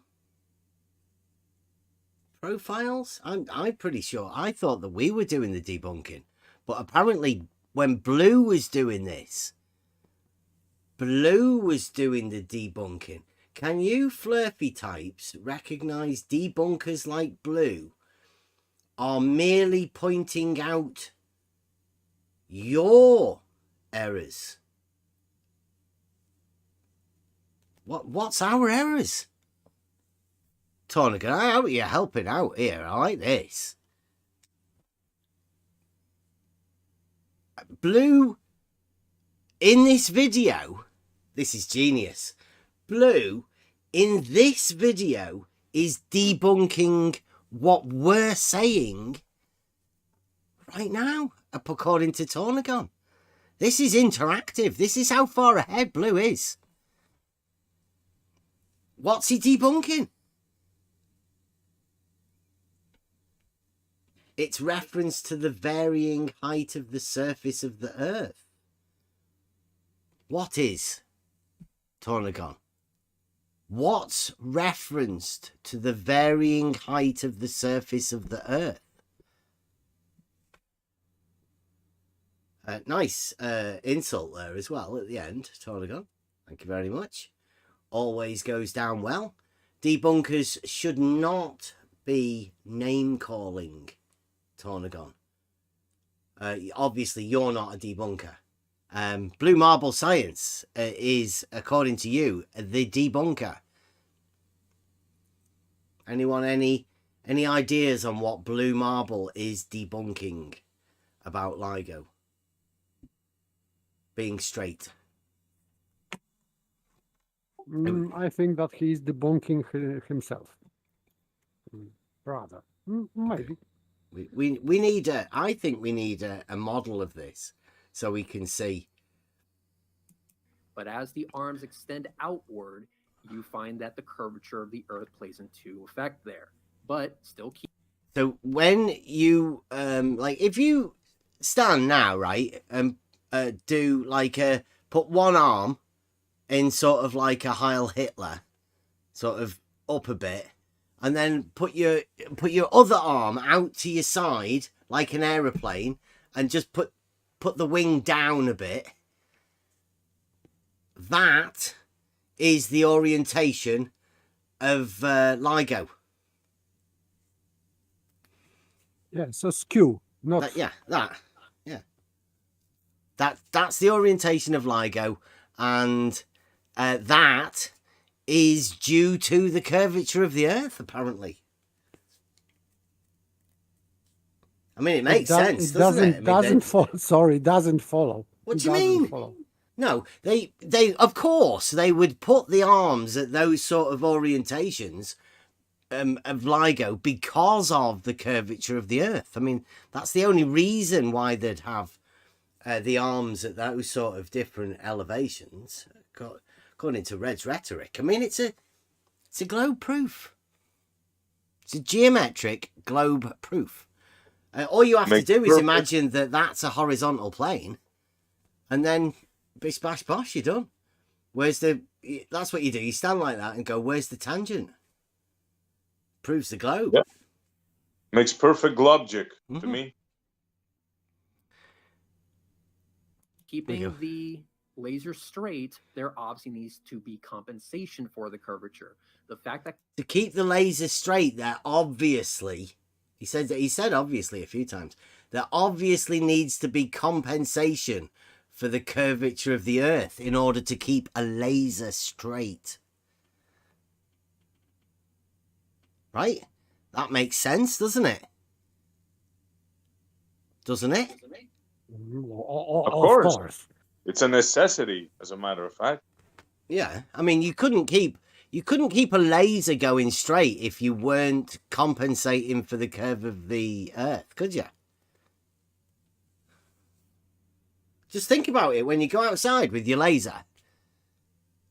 Can you keep that beam straight without compensating for the curvature of the Earth? I always tug and hold mine. It pulls me back, but I manage to do it. Yeah, always, right? You have to do all of the calculations and everything in order to keep that. In fact, they've already done that in the manufacturing. It's already factored into the curvature of the Earth, into the laser, in order to enable the laser to be straight. It's the only way the laser could be straight. Yes, by recalculating for curvature. Yeah. Factoring in the curvature of the Earth. Mine seems to be off. I have to bring it in for alignment because I feel the tug a bit. Straight though, isn't it? Yeah. Well, there you go. Earth curve proved. Red's going to do it. compensation is needed at all shows that curvature is actually there. There you go. This is Red's rhetoric. Such a good guy to have on team. I don't know how much we might have to do it back a bit. There obviously needs to be compensation for the curvature. The fact that compensation is needed at all shows that curvature is actually there. There you go. So the fact that a laser to go straight has to have the curvature factored into it, right, in order for it to be straight, then that means that there must have been curvature there for you to factor in order to make the laser straight, which means that there is definitely curvature there, proof that curvature is there, right? Lasers are straight, proving the curvature of the Earth. I'd go back over it again. I know we've done this, and you can't just bypass this. Red's rhetoric, and they were right about the rhetoric, right? Origin. But as the arms extend outward, you find that the curvature of the Earth plays into effect there. But still keeping the laser straight, there obviously needs to be compensation for the curvature. The fact that compensation is needed at all shows that curvature is actually there. See? Yeah, The fact that they have to factor in curvature in order to make the laser go straight shows that there is definitely curvature there in the first place. Not circular Absolutely. reasoning at all, right? No, Curvature and proved. of course, it is not circular, obviously, Oh, no. and obviously it is not non sequitur, No. because Obviously. and affirming the consequent, because first you have Earth and then you have laser beam, but it means that they making calculations make laser straight. So this is funny part of that. So Yeah.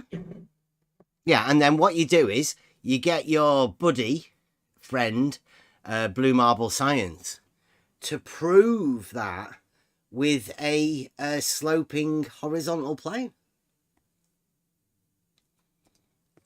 So here we go. Blue Marble Science is about to back up Red's rhetoric and his proof of curvature.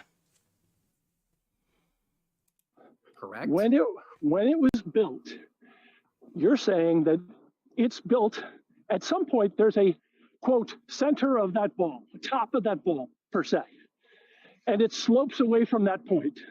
And they've poured concrete in straight lines, one along A, one along B. What happens when they pour one along C? It drops 8 feet, Blue? Yeah, it drops 8 feet. There's no foot 8 elevation. feet. Drops 8 feet, confirmed by Blue, across the hypotenuse. That isn't there, but, you know, if were you to imagine there was a hypotenuse there, Blue Marble states that at Hanford, 8-foot elevation change. Of a horizontal plane, I think.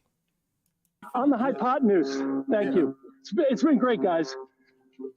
Cool. Anyway, so you Blue's laughing. There's that laugh. Yeah. There's that laugh. It's nice. So yeah, well done, Blue. That was good. So Mike Jones, thank you very much, Mike.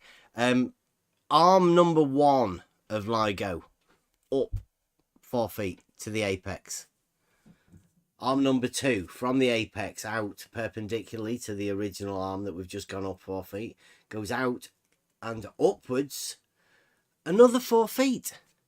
So depending on where you are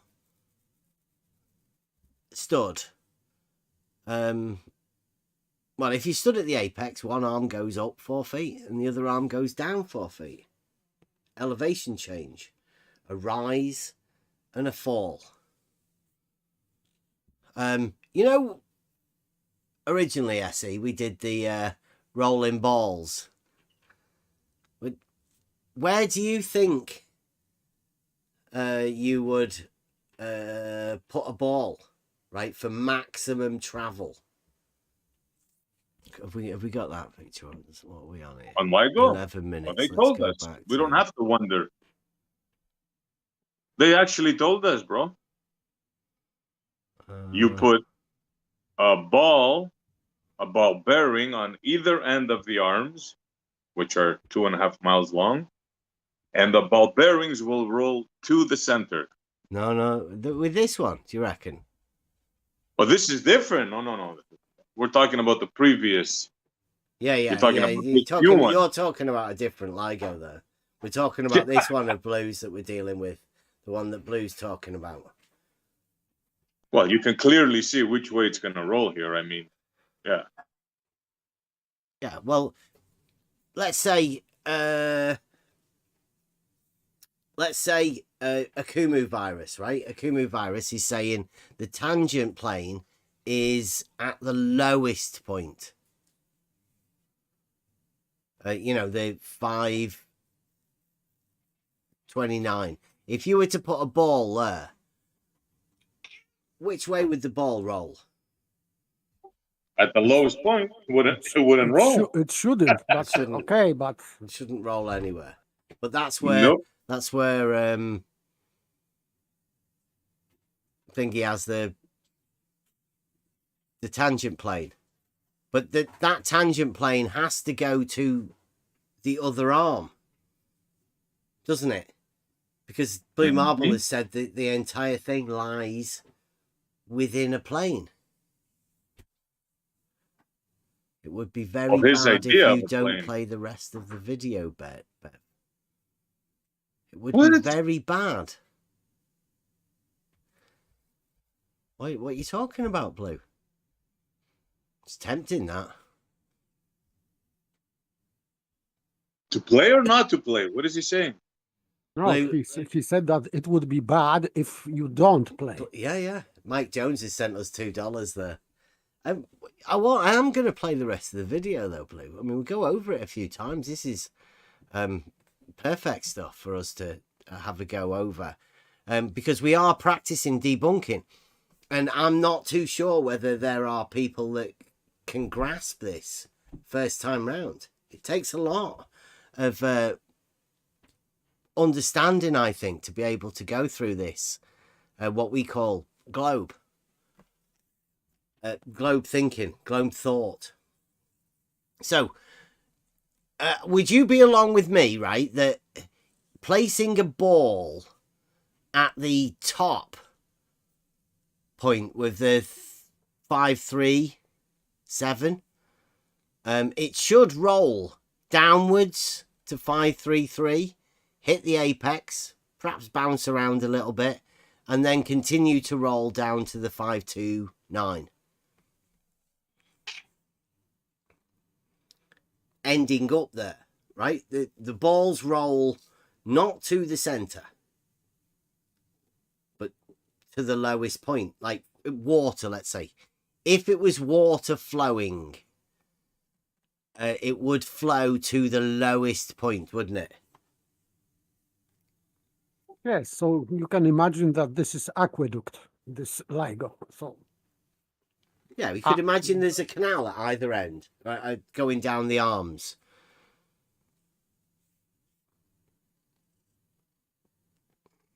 that would go to the lowest point, this 529.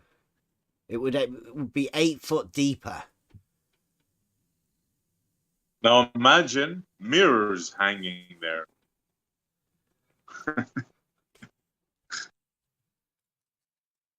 Just trying to get everybody to understand this horizontal plane with a 8 foot slope across the diagonal and 4 foot slope across the side of the square.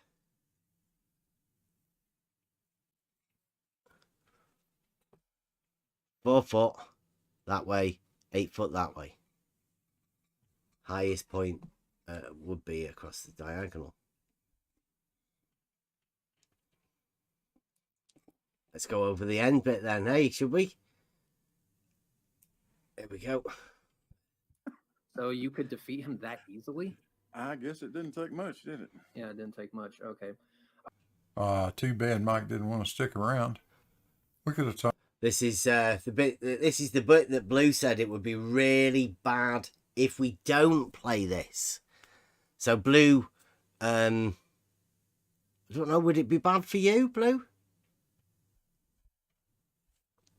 Who would it be bad for? I think this is going to be, well, this is going to be great. Here we go. Tell us, Blue. Talked about how those elevations perfectly match Earth curvature at the rate of 8 inches times the distance in miles squared. Those elevations match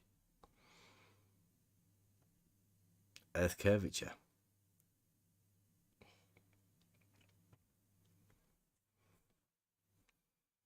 So is that a horizontal plane then?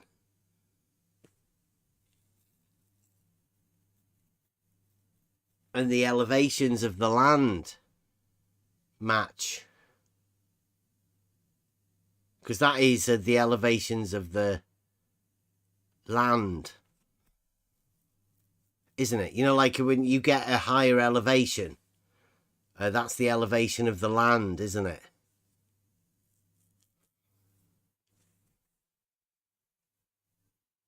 Everybody understands that, right? An elevation change is a rising or falling of the land. Yes, but from horizontal, measured from horizontal, because if you assume curved level, that would be, according to blue marble science, no elevation change. So it has to be measured or calculated from straight line, from horizontal. Are you sure? Are you sure horizontal is a straight line? I'm saying that in order to calculate or measure some drop or elevation change, you have to have straight line, because you cannot have curved horizontal or even curved level, because in this model, globe dogmatic model, you wouldn't have elevation change. Because if you are trying to prove a curvature of the Earth, and curvature of the Earth in their model is no elevation change, so the only way to measure that would be drop from straight horizontal. You cannot have a drop from curved horizontal, because it would be for them equal elevation. Blue says, paper, elevations aren't measured from a horizontal, paper. Where do you get silly things like that? I'll tell you, Blue, differential leveling. That's how elevation changes are measured. But hey, where did you get it from, paper? For me, he is just killing his own argument, because if it is not from straight line, it means that to fit the model, that would be no elevation change. So these differences in LIGO, if they are not measured from straight line, it means that they are misfit for globe model. Because in their model, if it is curved level and elevation, equal elevation is curve, that would be no elevation change. That's why I am asking about from what this elevation change was measured or calculated. It has to be from straight line, because otherwise you cannot have this curve. Sorry. Akumu virus says there's only one tangent point on a tangent plane. But FE Dogma put one at point A and one at point B, didn't he? Tangent point. Can you remember that? Yes, I remember, but I don't think that Akumu virus is familiar with that. I think. Yeah. It's all right, Akuma, but you want to watch out, because the twin tangent conundrum is also another point proof of globe. But you see, when you say there's only one tangent point on a tangent plane, but if you can remember, Blue Marble said at an equal elevation. So if your tangent plane changes in elevation, like Blue Marble's got here, you can actually have more tangent points along the thing. According to the blue marble laws, the 5 laws of tangency. I think that's what they are. The level, horizontal, tangency laws of blue marble science. The beginning. Let's go back. Do you want to see them again? Here we go.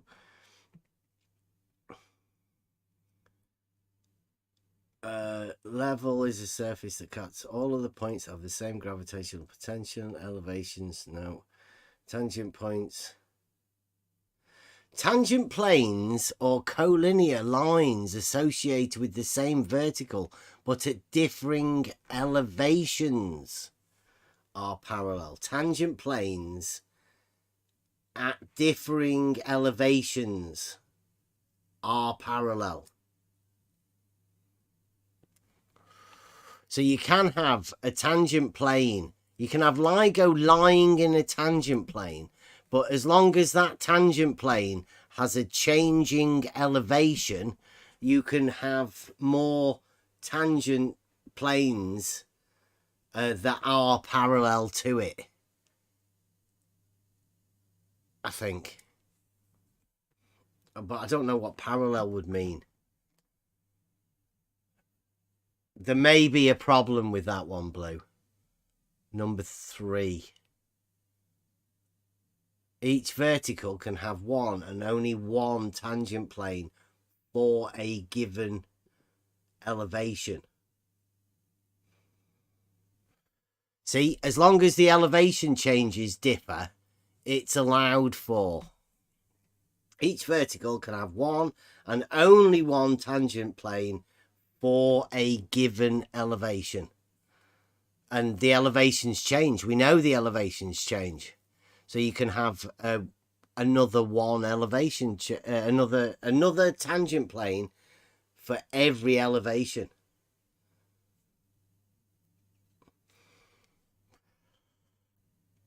I'm glad you're getting a lot of laughs out of this, Blue. So it means that this horizontal plane is curved. It's not plane. If you can have at every point different plane, it means that you are creating a sphere in that manner, not a plane. Strange you say that. Guess what's coming? Yes, it is. Yes, but this is implication. Sorry. Have you already seen the end of this video? The bit that Blue said it'd be bad for us if we didn't this play video, it. no. Okay. Those elevations perfectly match Earth curvature at the rate of 8 inches times the distance. See, the approximate, Blue's got it here. The approximate tangent point is somewhere at the lowest.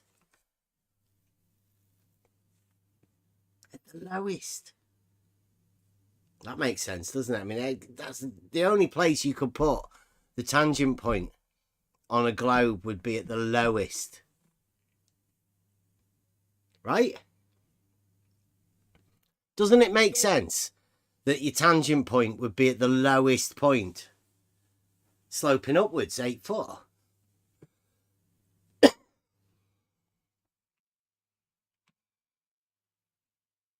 This is going to be globe. This is the future of globe. I'm telling you. Distance in miles squared. We could have looked at the actual elevations of the LIGO pad that those tubes are sitting on. The actual elevations of the pad that the tubes are fitting on. This is the concrete. We'll go back and have a look over that. I've been talking to a couple of guys about this today. So, I'll get that drawing out for you in a minute. We'll finish this off here. That's not a straight line. That's the actual elevations of the pad that LIGO's sitting on. Now, are they straight lines?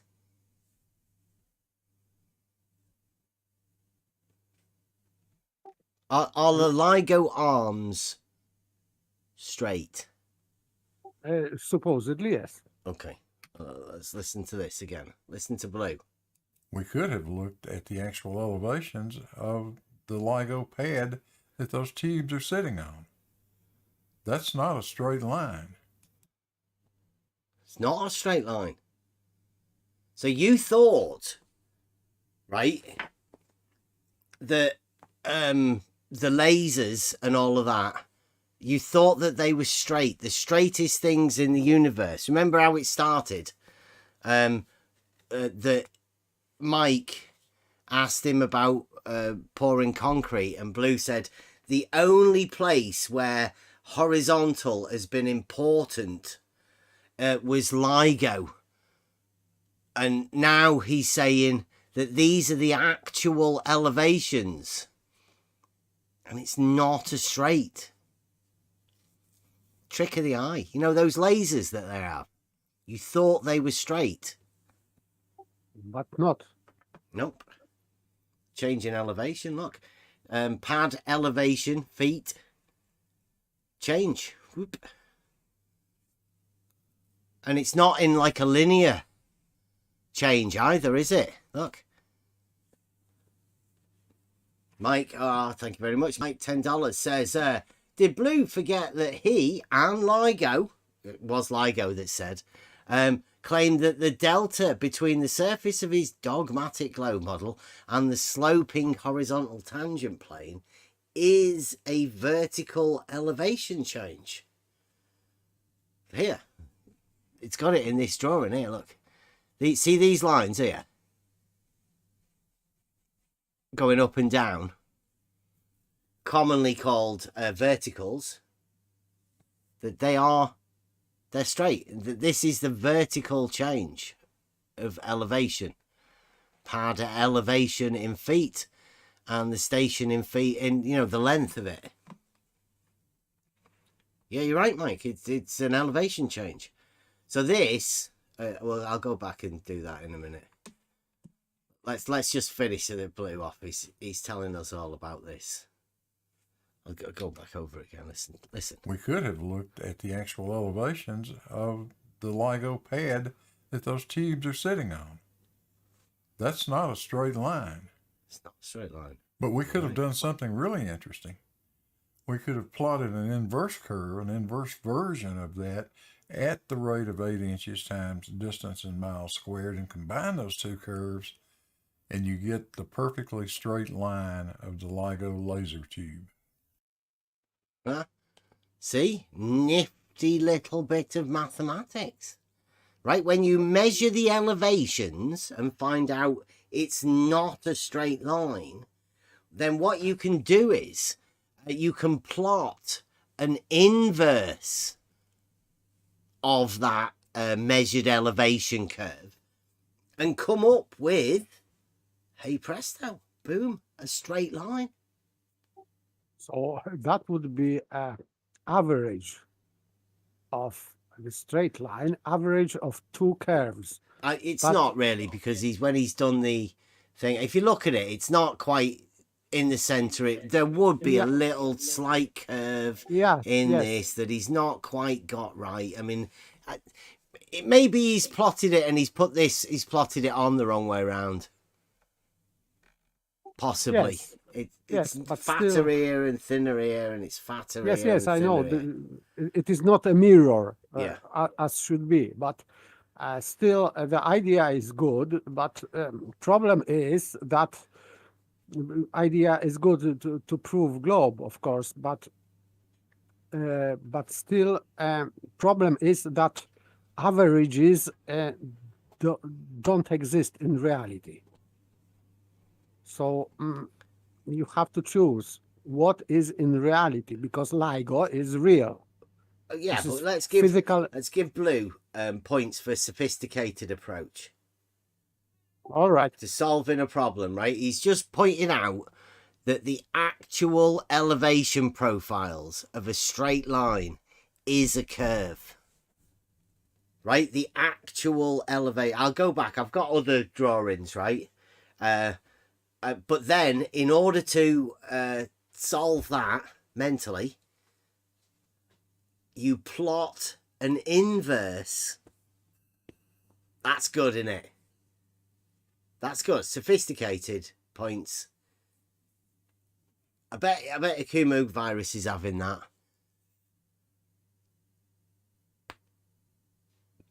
Combined elevation. Because obviously, once you measure your elevation, if you then plot an inverse curve. Oh, keep going. Yeah. Does that make sense? For globe, yes, it does. Of course. So this is how globe can be proven. The plotting an inverse curve. Yeah. Well, of course. Yeah.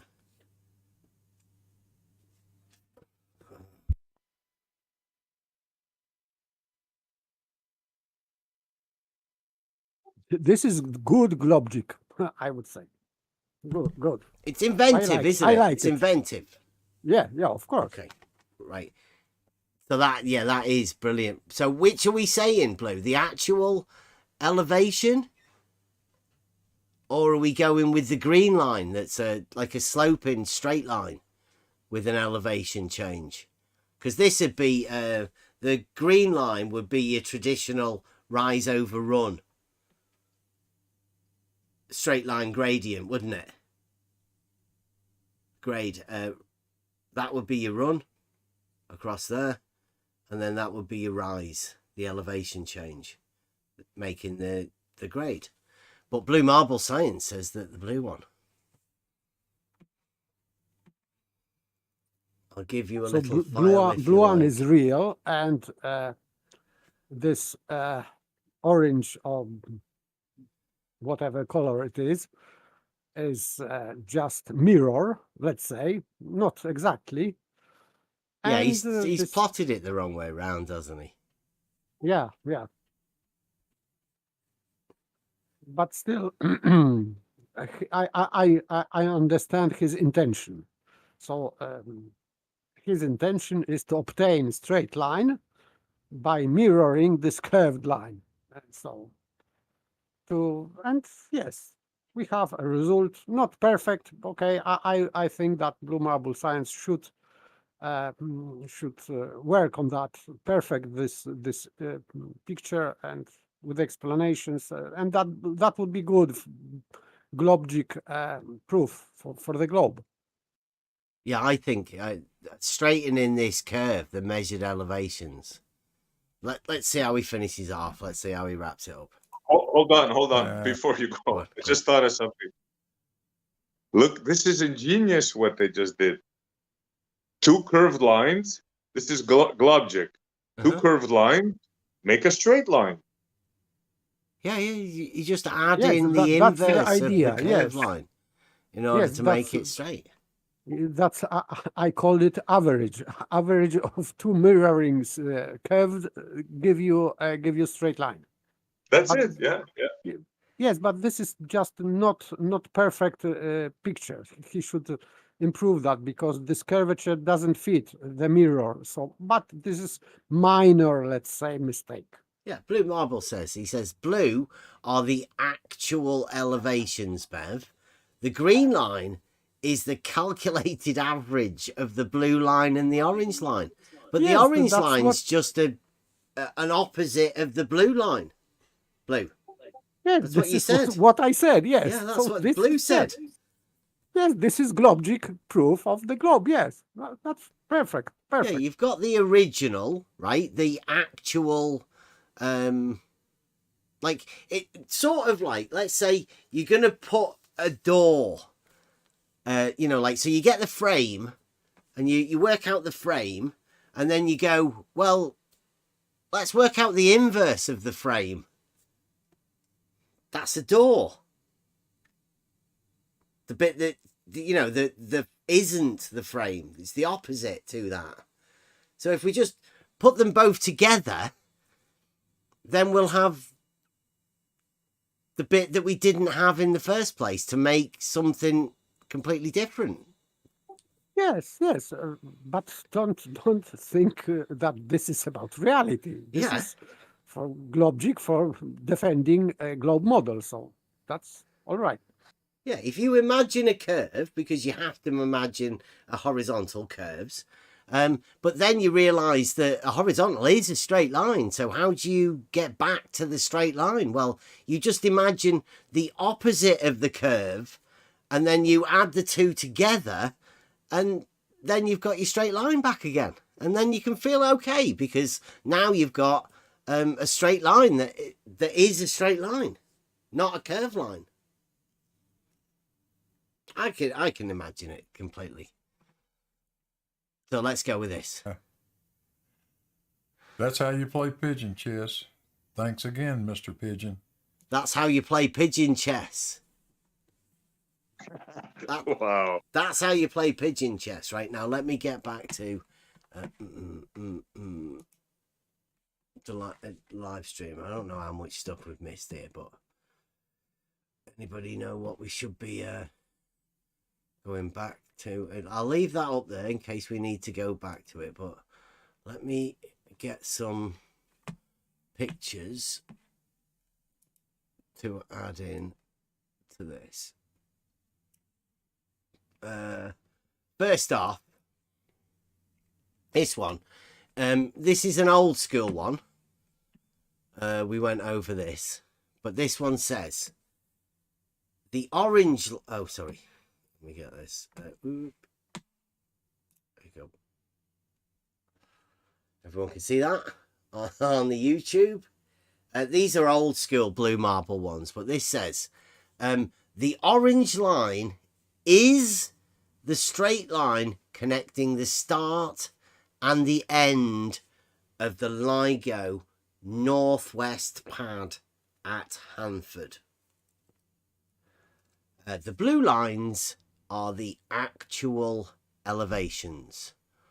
Welcome to the globe. So what we can get from this is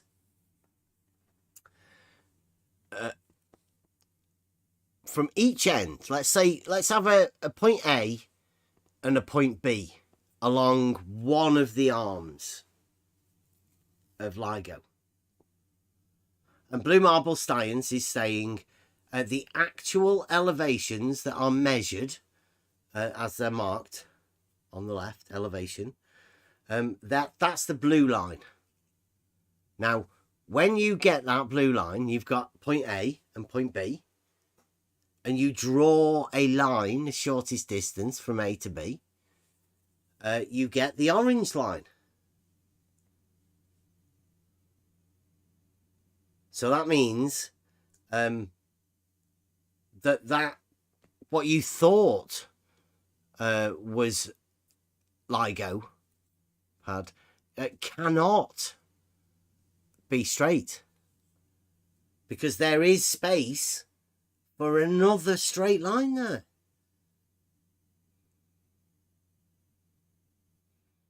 Yes, that would be logical, but you know, you are not doing a good job because you are not proving the globe. But that is no. This is how you prove the globe. Blue Marble did it. This proving that a horizontal has a slope to it and also isn't a straight line. That's how you prove the globe. Because how could it be a straight line if you can draw a straight line from A to B? Blue Marble says the orange line is the straight line connecting the start and the end of the LIGO northwest pad at Hanford. So the orange line connects the start and the end. That's a straight line. Meaning that the blue line, the measured elevations, cannot be a straight line. That isn't what I said at all, but it says it's there, Blue.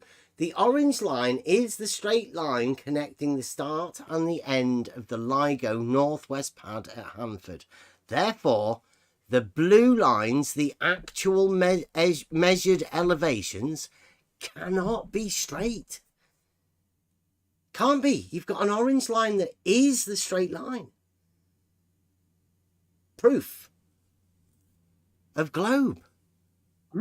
It is not what he said, but it is on the screen. It is written. Yeah, so sorry. I was only reading what it's wrote there, Blue. What you wrote. And let me get another one. This is like I mean, it goes to show that even Blue is contradicting himself, which is also more proof of the globe. The more contradictions we can have, the more proofs you end up getting. That's just the way it works.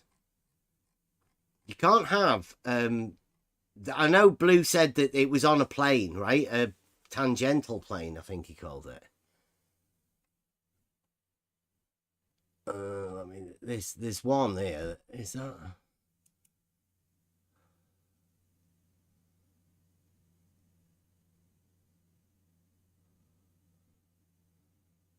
There you go. Here's one.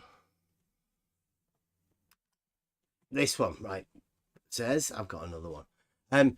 This blue line lies in a plane that is tangent to the Earth at one and only 1 point. And that plane is perpendicular to the gravity vector at the point of tangency, a plane. So the plane the line lies in is definitely horizontal. You see, Bev, I told you not to try. You can't understand this. We'll go over it again. This blue line lies in a plane that is tangent to the Earth at one and only 1 point. That plane is perpendicular to the gravity vector at the point of tangency. So the plane the line lies in is definitely horizontal. This is this blue line. Yes, but this line cannot lie within the plane because it is curved. But yeah, but that's why the orange line is so important. The orange line is the straight line that connects the start and the end. Right? So what you see here, I know Bob tried to do it. It may be why Blue and Bob fell out. But if the blue line lies in a plane, then the orange line is a shorter distance. Isn't it? Of course. Yeah, yes, of course. So it's yes. shorter than the straight line that lies in the plane.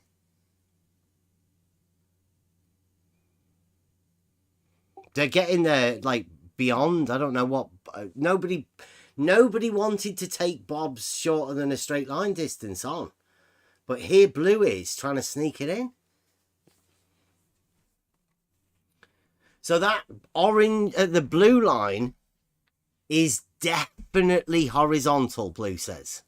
And now that is technically not horizontal. We know, because Blue also said that at the beginning. But it's definitely horizontal, but not technically horizontal. And the plane that arm lies in, that's LIGO Northwest Tube Pad, with the differing elevations, is definitely horizontal. So if one thing that we do know is that the plane that the LIGO at Hanford lies in is definitely horizontal, but there is a shorter distance between the start and the end of each of the arms than the shortest distance within the plane, obviously, because it looks like the plane curves.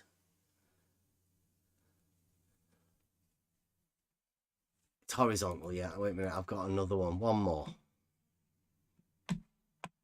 more coming.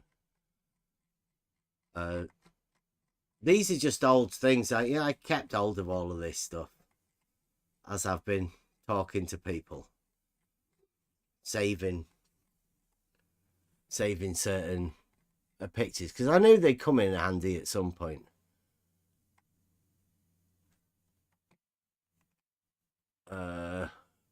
Do you need that? Oh, it's shorter than a straight line.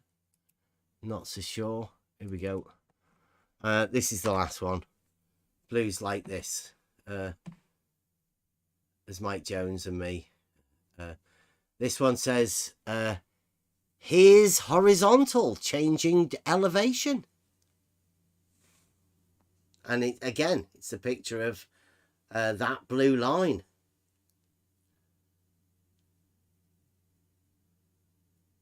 So,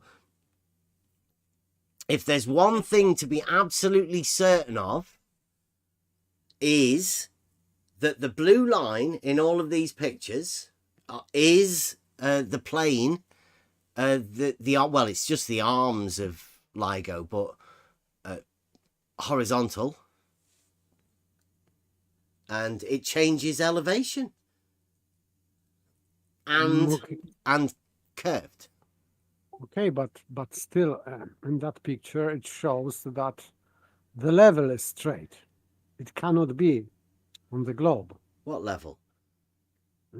Because it is, if this is elevation changes, so one of these reference lines should be level. So, I don't. Horizontal's curve.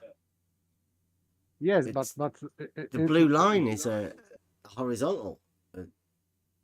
Yes, I know, but one of these reference line, this perpendicular lines. The grid. So one of them in the background. Pay no attention to the. Okay. Behind the curtain. It's inconvenient. It's unexplainable. The shortest distance, right? You could say the shortest distance in between those 2 points would be a straight line. So therefore, this is a way to prove the globe, right? All you have to do is you have to get a horizontal. It has to be a few miles long, right? A 2.5 mile horizontal, right? Measure the elevations on it, and then make sure that you can get a shorter distance than that distance, and then you prove the globe, right? They've already done it at LIGO, but that's got to be proof of a globe. Blue marble. Didn't Bob already do it? Well, I know, yeah, that's what I said, but everybody hushed that up a bit, and then Bob went on like a holiday, didn't he? He disappeared for a bit. Hey, gods, thank you very much. But it means that in defense of globe model, I would say that that proves, this LIGO proves that every this internal chord line is shorter than a straight line. Shorter than a straight line on a horizontal plane. Yes, just like Bob said. Yes, internal horizontal. Yes. At point of tangency inside of the Earth, but still it is shorter distance than. So that would be this straight line, which is that would be not straight line, shorter than straight line. Shorter than a straight line, yeah. So not straight line, in fact. Yeah. Strange. Okay, but still it proves that horizontal is not straight line. Yeah. Okay. Yeah, that would help flat Earth math and blue marble science as well. I mean, I know blue seems to be involved in this, but the fact that horizontal and vertical can't be perpendicular would be helped by the shorter than a straight line, because you know, curving the horizontal would help you out with that, wouldn't it?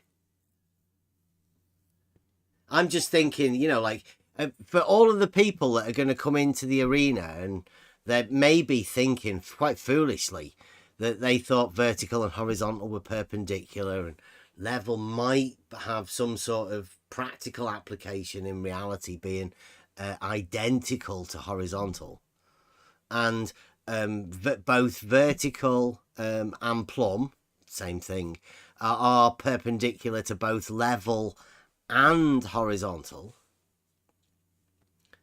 That obviously can't be true. So this shorter than a straight line distance and the curve in horizontal obviously would help be able to explain the fact that level can't be horizontal, as Blue Marble has stated many times. I mean, how can level be horizontal if horizontal is a curve? It just can't be, can it? Nah, that is tricky because globe model assumes that level is curved, and because this curve is straight line, is curved. The actual profile, like Blue Marble has stated that the actual elevation profiles for a horizontal line is curved. That's what he's got here. These are the actual elevation profiles of a horizontal. And Blue Marble's plotted it. He's found out it's curved.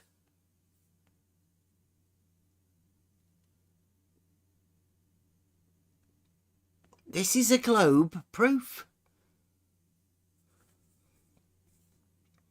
Because vertical and horizontal being perpendicular doesn't really help, does it? It being like a Euclidean formulation and the perpendicularity sort of, it doesn't help the globe, does it? But yes, it's all right. I still have conundrum because, you know, if level is no elevation change, so I don't know how you can plot this curved line, because this curved line, this blue line being curved, you can obtain that only from a straight level. So yeah. So the conception of what you thought when I said originally, right, that level was horizontal. See, I was imagining level as being a straight line, but Blue Marble has rightly put me correct here, right? Now, Blue Marble, the genius that he is, has said, no, Bev, level is not horizontal. Horizontal is a curved line. So how could level be horizontal if horizontal is a curved line that curves upwards?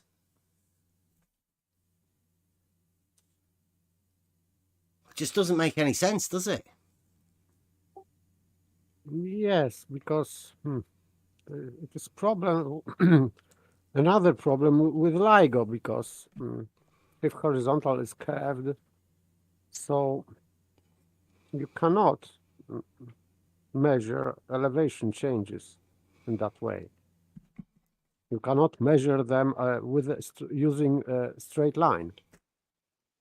So, or you'd use it. When you do, this is one thing that I do know about, right? Whenever you measure elevation changes, you use a tool called a level. right? So Yeah. obviously, when Blue Marble says the elevation changes that he's measured of a horizontal when they've plotted it, that's been measured by the tool called a level.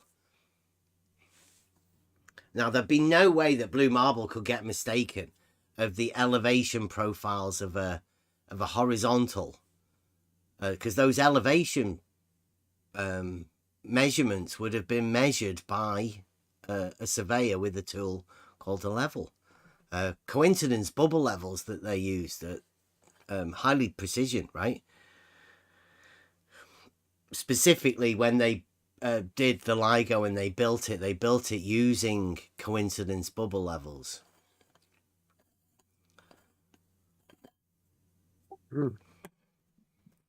So that's how you find that you can measure the changing elevations of a curved horizontal for the globe. I think he puts that on a few of his things. Welcome to the globe. I mean, how could you not see that that's globe? I think he puts it on this one here. Yeah.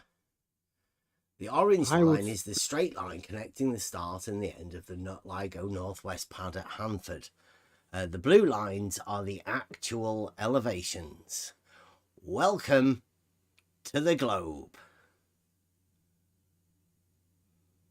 Yes, Globjig is difficult for me. I must admit. Globe proof. And obviously, Red's rhetoric was there with him, showing. I know Blue Marble didn't seem to show the bit where Slice Barcane had the tangent, putting it on the top. It might not have helped. Might have been a different sort of one.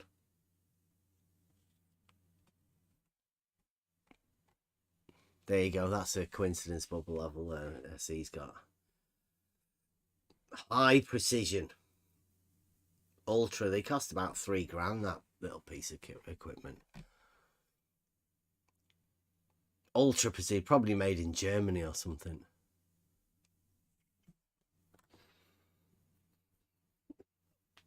Pre-leveled wood. I remember that. It's fucking hilarious, that. The things I find when I look in my... Oh, man, yeah.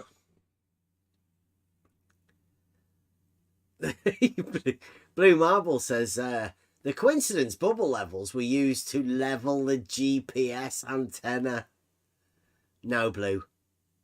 No. What? Yeah, he thinks it's to level the antenna. I mean, very good, Blue. But yeah, that's the way we measure elevation changes through the coincidence bubble level. I know you've got a lot of experience with this, Blue.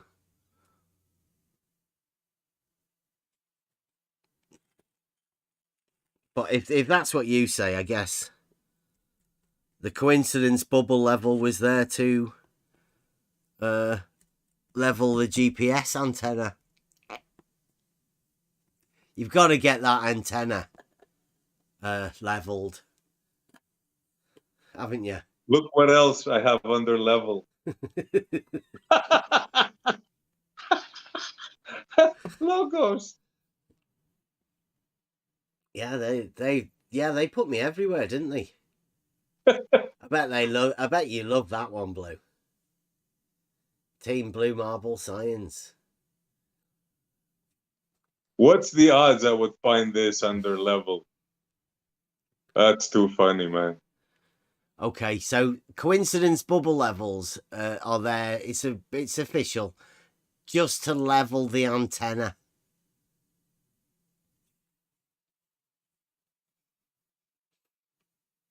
That's great. That's great, Blue. You know, when I think Mike did ask you did you talk to any of the surveyors, and you said no. I think you should have done.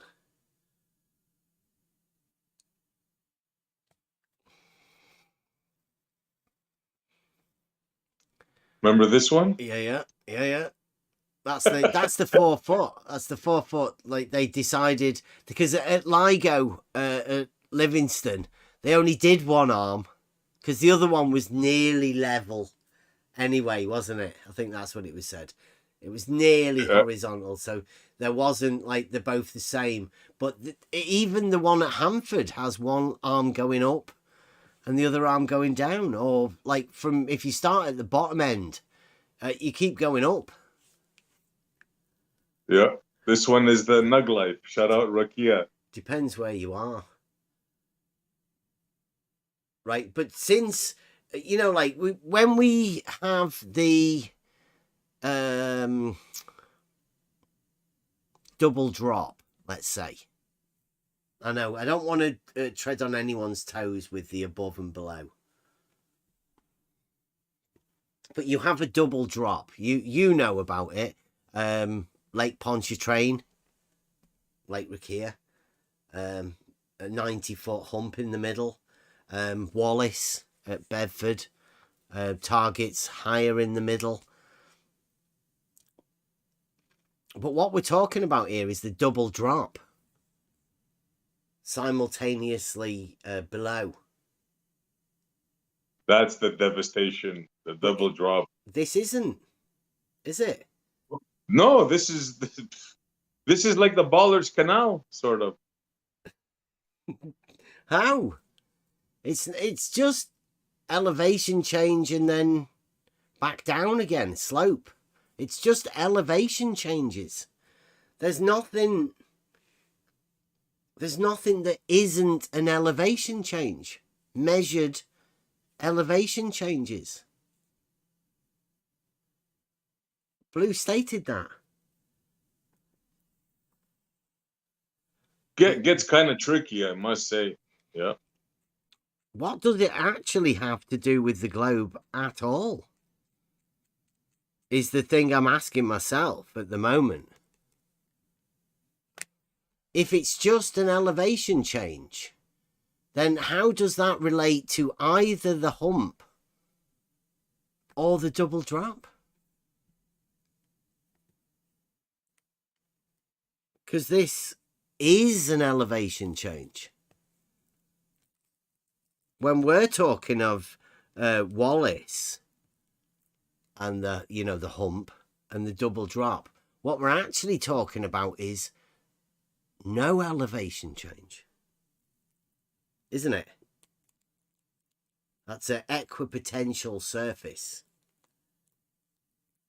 Has zero elevation change.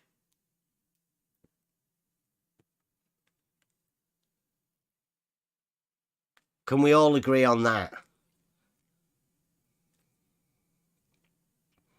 I don't want to leave anybody confused.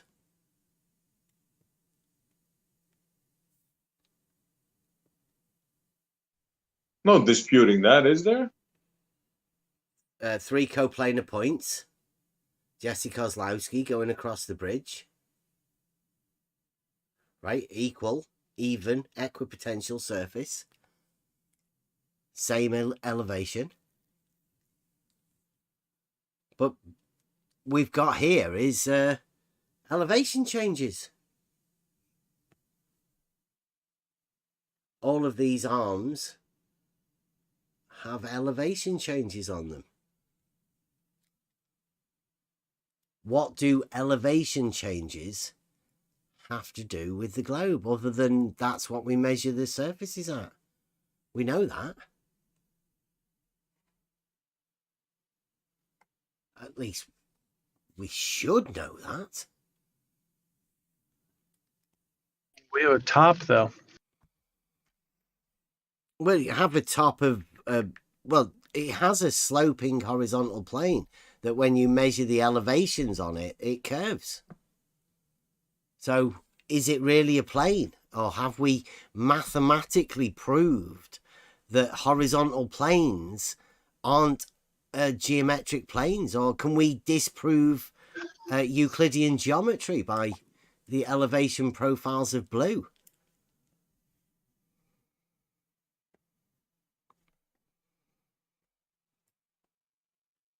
What do you reckon?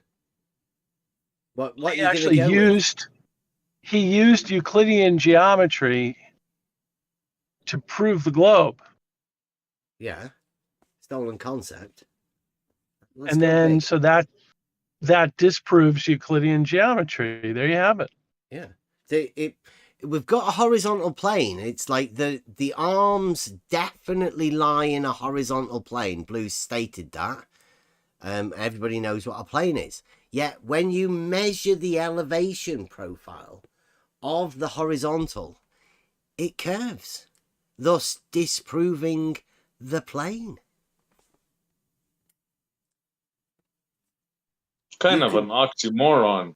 disprove the Euclidean geometric plane. That's how you prove the globe. Yeah, that's how you prove the globe, right? Everybody knows that Euclidean geometry is a problem. Well, prove the globe by modus tollens in a horizontal. Sort of when we was coming up with the argument, right? If all horizontals are parallel to the plane of the horizon, then all horizontals will be parallel to each other. But if you prove that horizontal planes aren't planes at all and actually curve, then you disprove the argument, right? Not only do you prove that horizontals aren't parallel to the plane of the horizon, that they aren't planes at all. Wally was an early adopter of this. I know. It's been coming for a while, He was hasn't it? way ahead of everybody else with the curved horizontal. Well, he curved the level. I think Bob was the first one with the bendizontal. As far as I can remember, the first person to publicly bend a horizontal was Bob. But I called him bendizontal Bob because of that. But yeah, Wally straight after. But it's took him a while for Blue to give us this actual proof. Horizontal planes aren't planes. You disprove the horizontal plane to prove the globe, the dogmatic globe.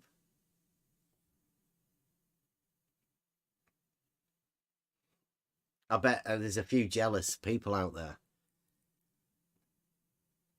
I think it's amazing. I think Blue should write this one up as the first. Could you call it a geometric proof, though? Because you've absolutely ruined Euclidean geometry in the process.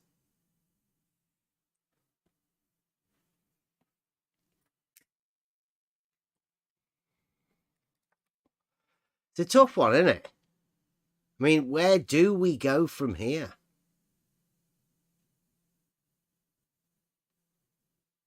Talking about tilts. How do you know what a tilt is? A tilt from what?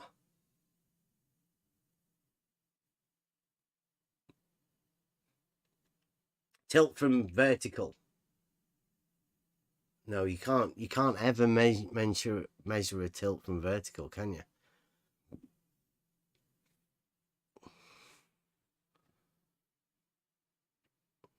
Because vertical's every direction now.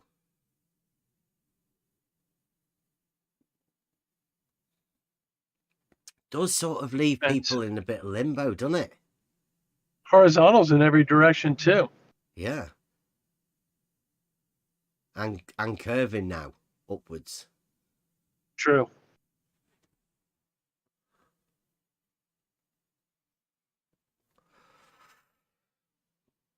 From the point of tangency, I don't know. It's hard to tell. I think he said it's always at the lowest point. So it would have to be curving upwards, yeah. Tangency would require a straight line.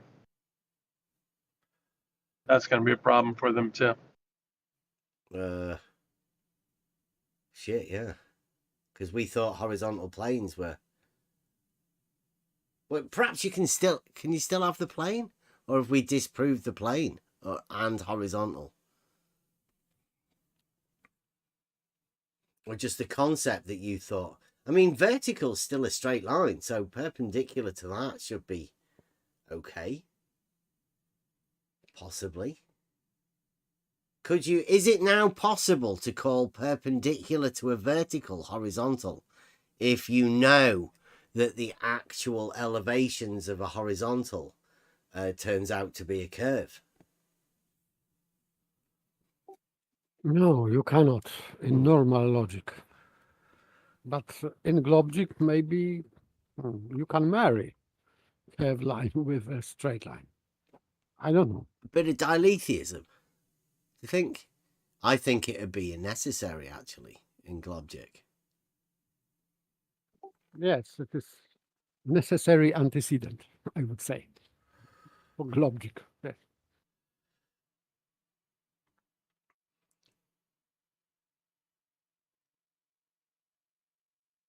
But I think that you can imagine that curved line is straight line, and then the problem is resolved, I think.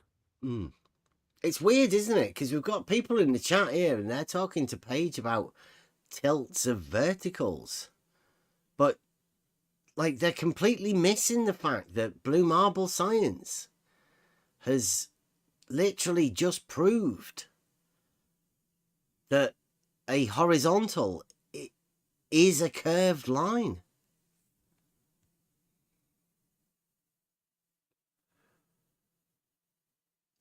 And if horizontal is collection of points, that means that they are not tilting, because they are only tilting if you can compare two verticals. But we shouldn't do that in Globgic, because at point of tangency, it is not tilting.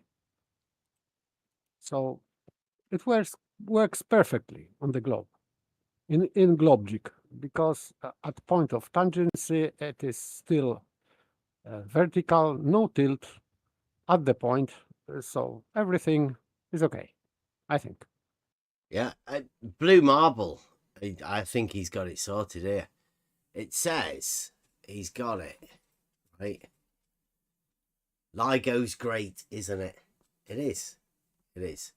Hanford shows both drop as well as curvature in one neat package.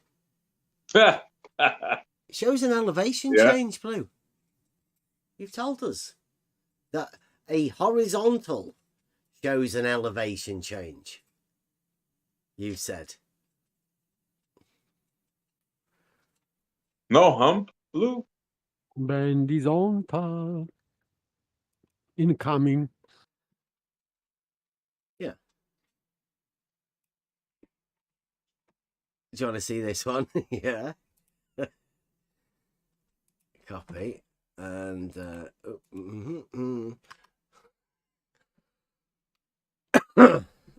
oh yeah, look, where's Wally? Look at that. LIGO. I don't know whether that says Hanford. Perhaps not. You might have gone for one of the LIGO ones there.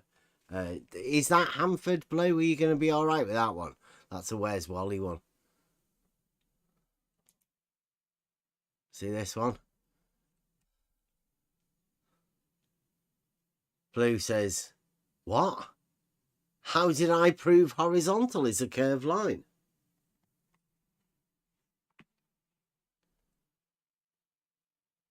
You don't remember, Because Blue? concrete pads on horizontal are curved. This is blue line.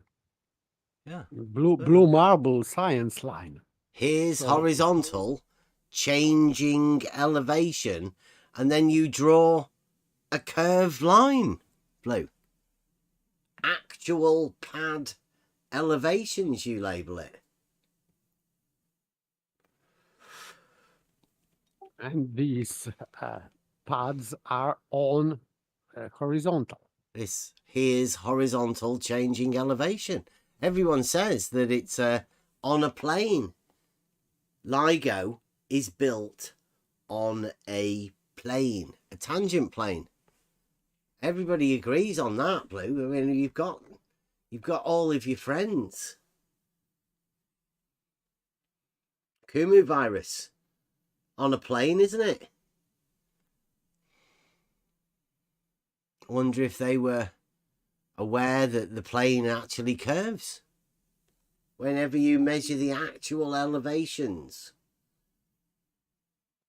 I am surprised Curves because upwards. now blue marble science is rejecting proof by contradiction. It is allowed, and this is very plausible in GlobeJig that you should prove globe with contradiction.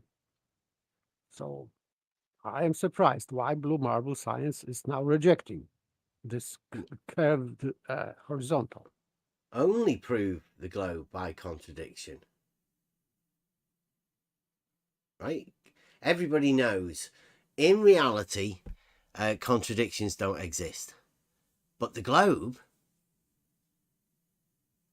requires contradictions. And all contradictions prove the dogmatic globe. It's the difference. In reality, all of the proofs of reality within reality go to prove the real globe.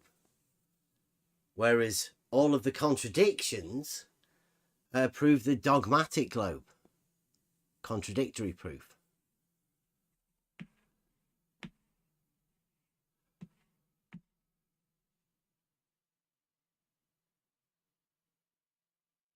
Remember this one?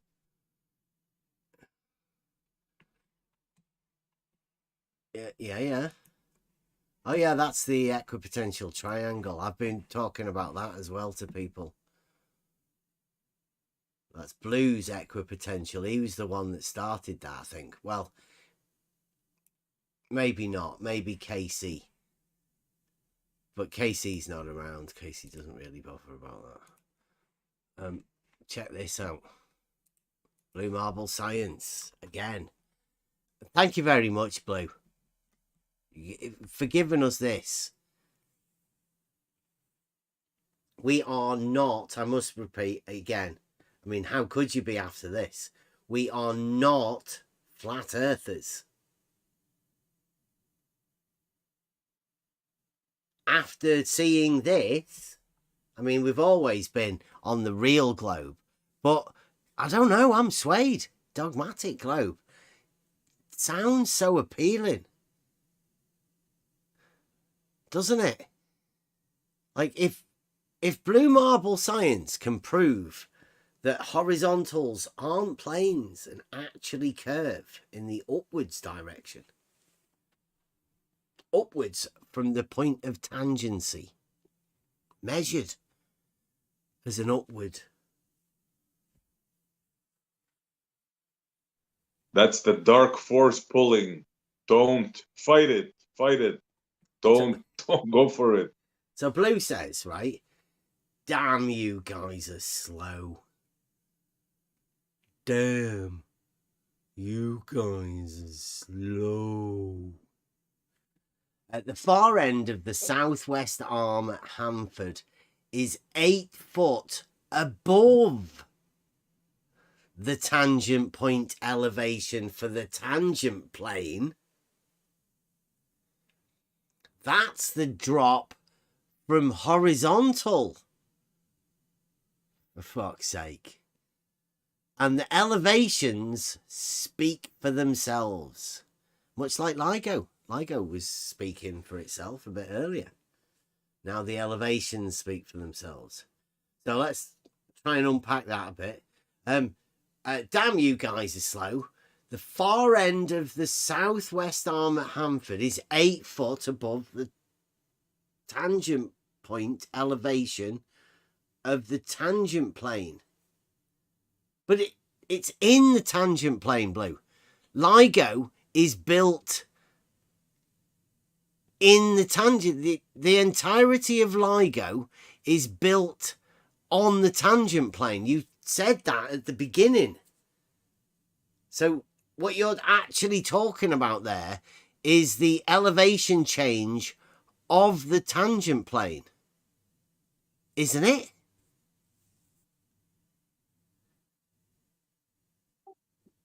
Yes. Yeah. So, because otherwise that would be drop of horizontal measured from horizontal.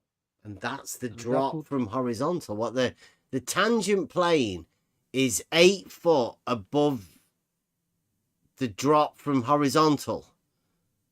I'm confused. The tangent plane, which was originally horizontal, we thought it was horizontal. Blue Marble said it was horizontal, but then we found out that horizontals curve, so it can't actually be a plane. So now Blue Marble says that one end of the southwest arm is 8 foot above the tangent point elevation of the tangent plane. But since we know the horizontal curves away from the tangent plane, is that above? Like, you know the way you have it? If we were put it, right, you've got globe under surface level. You've got then you've got the surface level. And then now do we have an upwards curving horizontal on the top?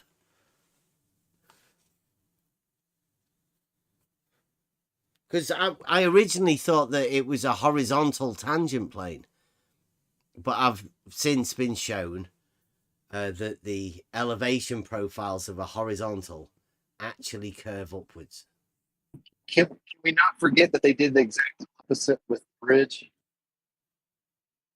The bridge? Oh, unclamping the hump. They Uh-oh. did the opposite. Yeah, breaking, sorry. Yeah. I think, yeah, we did the opposite on the bridge. Blue. Did you unclamp the hump? I think that's what. But that didn't go upwards. The horizontals curve upwards, is what Blue Marbles said. They seems to be contradicting themselves because they did a whole thing on the bridge thing, and that's how we proved the globe. The numbers. Okay. Yeah. Well. Yeah. Proof by contradiction. Yeah. Okay. Yeah. If he wasn't contradicting himself, it couldn't possibly be the dogmatic globe. Yeah, you cannot prove a dogmatic globe without contradiction. So you have to make a contradiction in your proof, because otherwise you cannot prove dogmatic globe. So this is necessity. Yeah, it's just the way Buster was, like, he was thinking he was contradicting himself was a bad thing, but not really, because if you're trying to prove the globe, then contradicting yourself is a good thing. If you find yourself contradicting yourself. Yeah. Yeah, it's like, yeah, we're having that.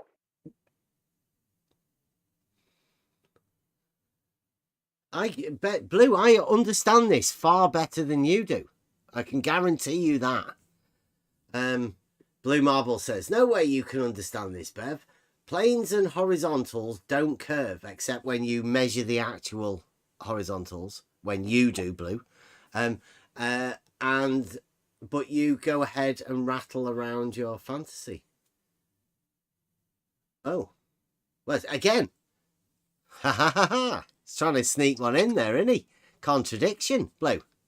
Nice one. Proof of globe. Blue's just done it again, look. I'll show you a picture of Blue Marble Science. And he says, here's horizontal changing elevation. And then he's got a picture of a blue line that's curving. That's horizontal change in direction. But then Blue says, no way can you understand this, Bev. Planes and horizontals don't curve. Who's he trying to kid? That's a contradiction, right? So why this blue line is curving? This is, and They don't of curve. course, That's a we know. contradiction. Yeah, yes. That's Instant why, contradiction. Like, it has to be a globe. yes, of course. So we know that he is proved the globe. He has proved the globe. Again. Again. Just keep them coming, Blue. We'll rack them up. Might have to put this one inside that other one. Somebody want to... There's a bit of space in the as-built. If you... which one's the best one? That one. The copy link. If somebody want to... copy image. See that there? Those last two. You put one of those inside the other one. The blue line lies in a plane that is tangent to the Earth at one point, the blue line, the curved blue line. And then he says, planes and horizontals don't curve. Whilst drawing a thing that says actual pad elevations. And it is a plane. And it looks like it curves. Are you all right with that, Blue? Can we rack that? Can we rack that one up to a blue marble proof? What for the blue marble? This is blue marble science live, guys. This is how it's done. This is how modern science works. Prove through contradiction. Prove the globe. All you've got to do is get blue marble science to contradict himself, and he's like pooping out globe proofs.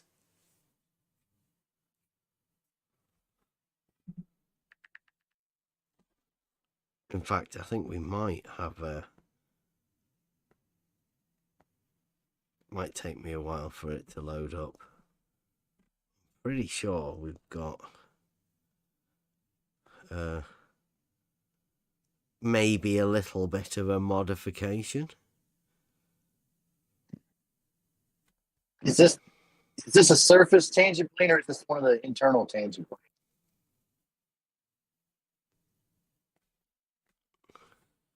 There you go. Look at that. No, this is horizontal, definitely. There's blue marble science. Pooping out globe proofs. Feed him facts and he'll poop out globe contradictory proofs for you.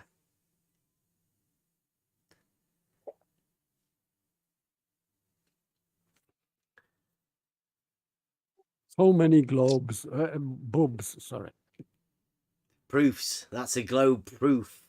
Proofs, one by one, yes. Yeah. Constantly. I didn't make these gifts. It was a guy. He's not around anymore. But everybody hated him anyway. Not everybody. Most people.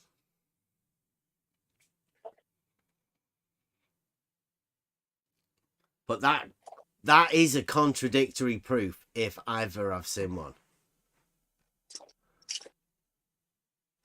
Planes and horizontals don't curve, yet the blue line lies in a plane that is tangent to the Earth. And when you measure the actual as-built elevations, it curves. A plane that curves. Only on the globe. Right, sorry, dogmatic globe.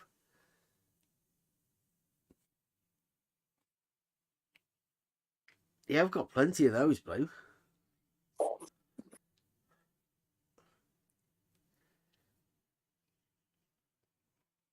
pooping out globe proofs for everybody. How could you not get on board with the globe?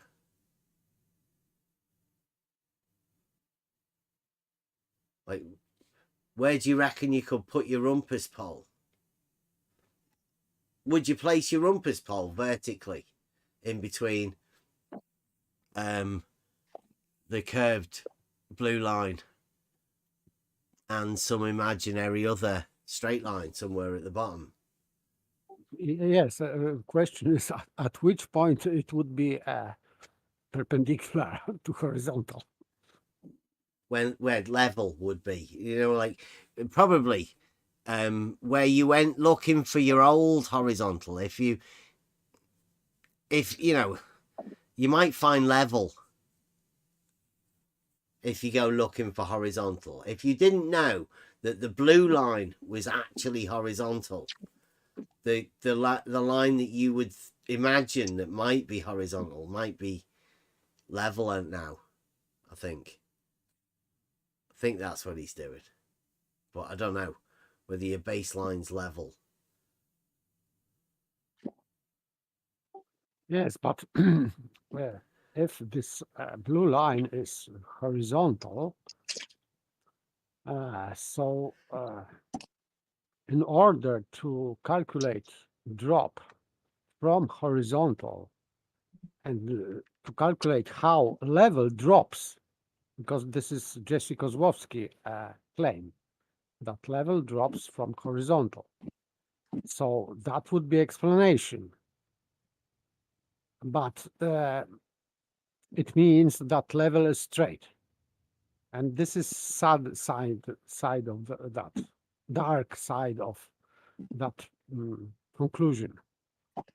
Because in order to have this drop calculated with this row bottom calculations, you have to have this blue line curved, and then this drop of level creates straight line. This is I don't know if it is allowed in this model.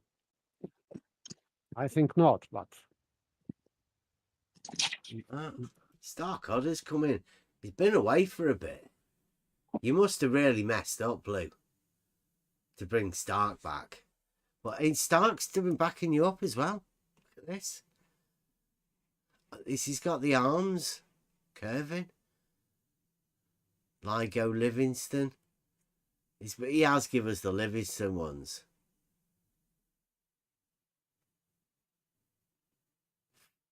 Hanford. Oh yeah, these ones are Hanford. And this one is the Livingston.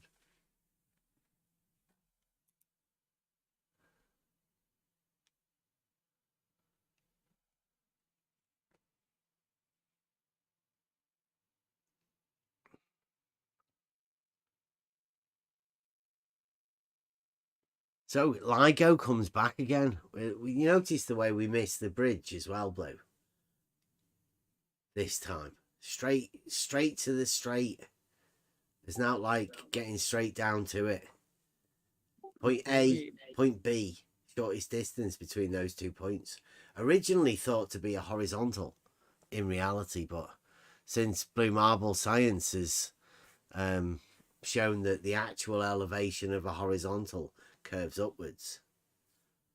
But Starkadder in his picture shows that this elevation above mean sea level and in feet, this is vertical line, but baseline main sea level is straight. It's not good. That would not prove the globe, I think. So this is not good. The elevation changes. Yeah, yes, but this is this label here baseline and colon MC level equals straight. So I don't know if it is allowed because it doesn't prove a dogmatic globe. No, but it does prove the elevation changes and the curvature of those straight lines. You mean horizontals? Well, the LIGO, the arms of LIGO, because if it's straight at the bottom, you know, if mean sea level is straight,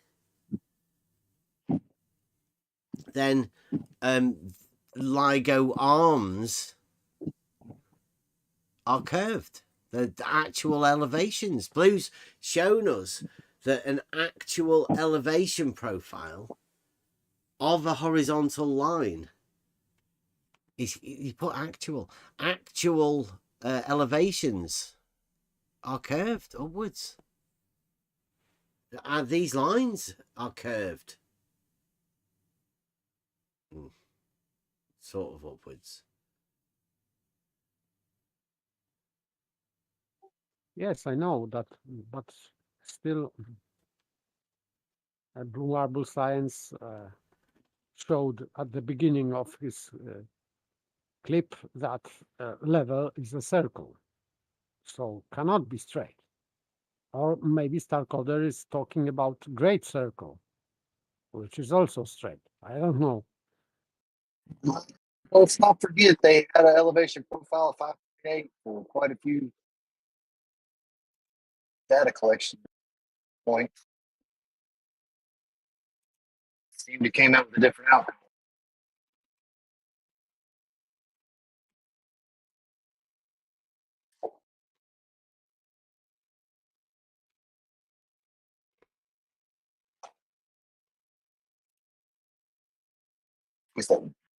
Probably You're breaking up again, Buster. Sorry. Am I back now?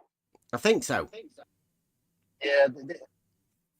Let's not forget that they had a bunch of data collection points of elevation of 5.8 for a pretty long distance. Let's not forget what they did with that.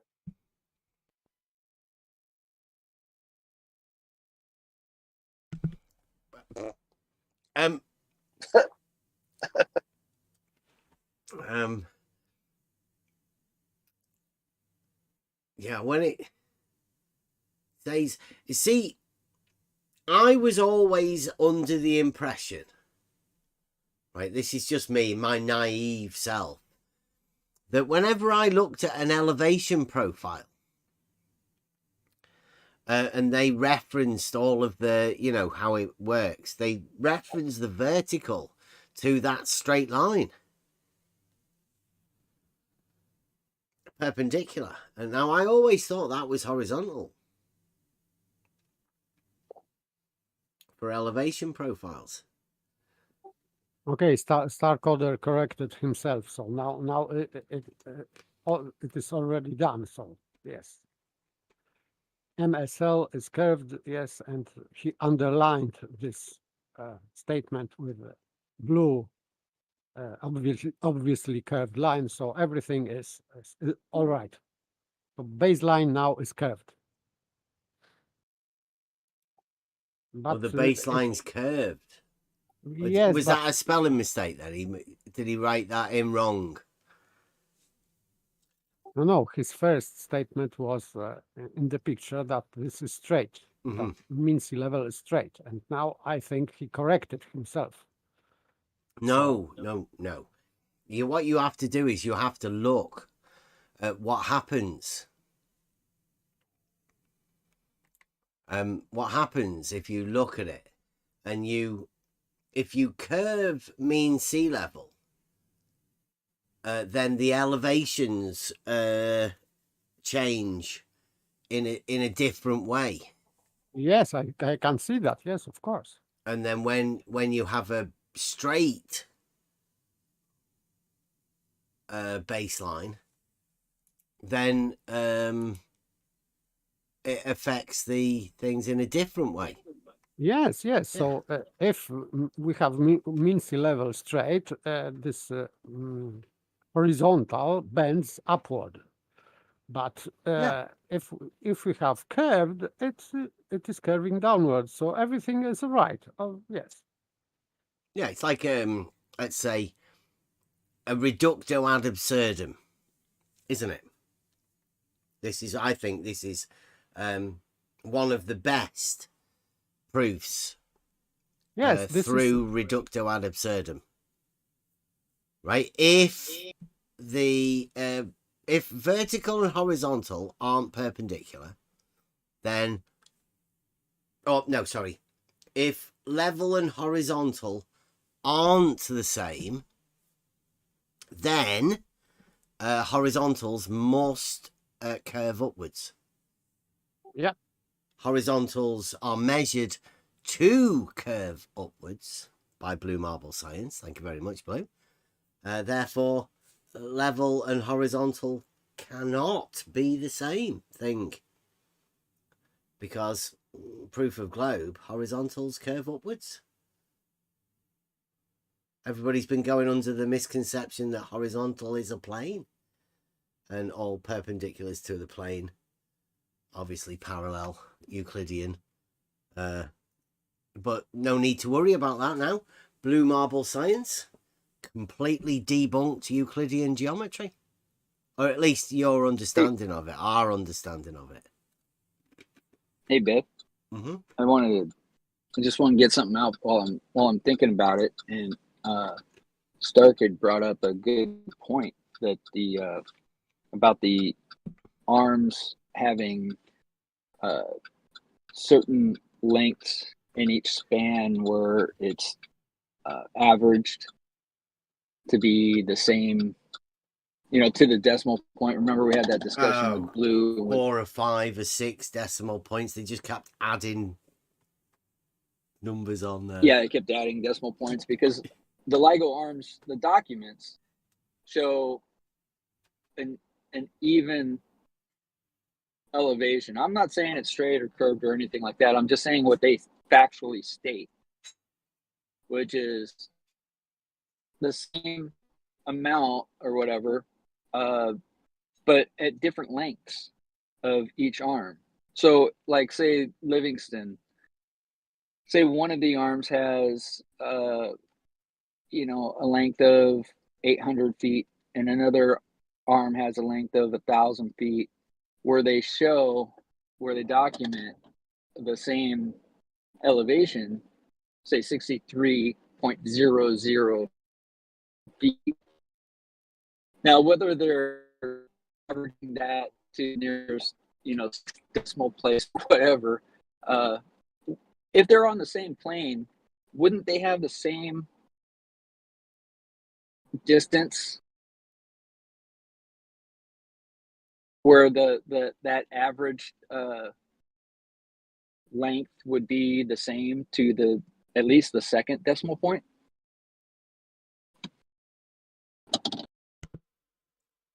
I don't know. I think I'm one of those visual people. I think I'd need to be able to visualize it, and I think there's an element of nut-sacking possible. Oh yeah, for sure. Within the numbers, let's say. I mean, I think Blue's two tangents on the same. Yeah, two tangents on the same plane. I mean, that's. Yeah. That's pretty ridiculous, anyway. Yeah, I'd say within the mathematics of it, from me looking at it, and knowing the way the fall off of the gradient occurs as a distance from a point, it's a quadratic function. When you look at that, there is quite clearly 2 separate curves starting from different tangent points, obviously. The curvatures have been worked out, yeah. Supposedly on the same plane, there are 2 tangent points for the start of the curvatures, mathematically. At least, that's the way it looks like to me. It doesn't look like they're at the same with 1 tangent point. But, hey, I'm not a globe mathematician. I know that there are people out there, and like F.E. Dogma said, he set the twin tangent conundrum. because I think he spotted the same thing.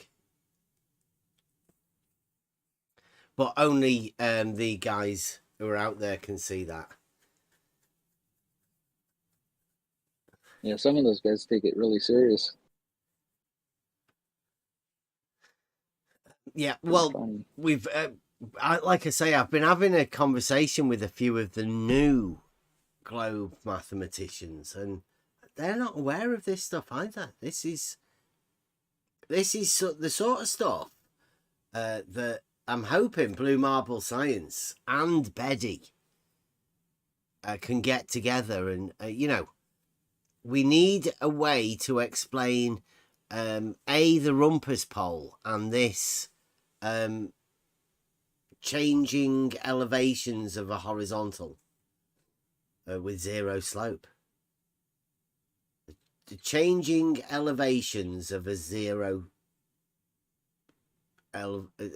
slope, because horizontal apparently now, I thought the auto level established a horizontal plane of reference, but since Blue Marble has told us that horizontal plane actually has an elevation change on it, upward, yes, upwards, yeah, then it becomes a little bit strange on how you measure elevation changes. And yeah, I was going to say, crosshair is not on the. Seems like it would make it hard for the. Yeah, go on. Seems like it would make it hard for the whoever's building something to make sure that it's horizontal, not only at point A but at point B. Like, God, that's some crazy, mental gymnastics to make that happen. Yeah, I mean, can you imagine looking through a tool like an auto level and imagine it's a horizontal, or knowing now? Because I mean, it's not like it. If an auto level establishes a horizontal, then under the new Blue Marble Science definition of a horizontal, then that horizontal will rise upwards in the distance. Yeah, I mean, not to get onto a tangent, no pun intended, but like, I wonder if Doofus and Blue have talked to each other, because Doofus just recently said that, the light, either, at the observer or the destination, will not, it'll seem like it's a straight line, but it's not a straight line when you're looking at it. So I don't know if that has anything to do with the, the optics and looking long distance, thinking that you're observing a horizontal. And I don't know how Blue rectifies that with all of his recent work that he's been putting in. No, this is all old stuff. This is just refraction. This Miquest refraction also. So, which is included. This is this 7/6R refraction. Well, yeah, I mean, if you didn't have something to kind of, put into that equation, then I guess that would make it really difficult to determine like what you're looking at. I mean, you have to have some sort of standard. Just use the, the approved radius value, and there you go. Yes, it is based on radius. So this is called terrestrial refraction. Nowadays. No, we're not doing refraction. But yeah, I'm not really talking about that. I'm just talking about a straight line, and how one can say that in one instance, you're looking through a scope that's giving you a horizontal long distance, and then saying that that's your horizontal, while at the same time saying that things that look straight in the distance aren't. Yes, and this effect specifically, not from today, it is called looming. So in fact, for example, Blackpool Tower is below, but because we can see a curved line, curved light as straight, it is seemingly in front of us. And this is called looming. They call it looming. Just magic trick. But of course, it is not proven, but they use that, or they used to use that. Yeah. Because this argument is not now. I cannot hear that because, of course, it is absurd. But back in the day, like 3 years ago, they used it very widely. This looming, refraction, terrestrial refraction, looming, etc. And like I said, I'm not trying to get too much on the tangent. I just because LIGO didn't use optics, right? According to Blue. They use the coincidence bubble levels to level the GPS antennas. Yeah. And by the way, in that tubes, there are constant conditions, atmospheric conditions. So there is supposedly no refraction there. So yeah, they have to be straight lines, these beams of laser.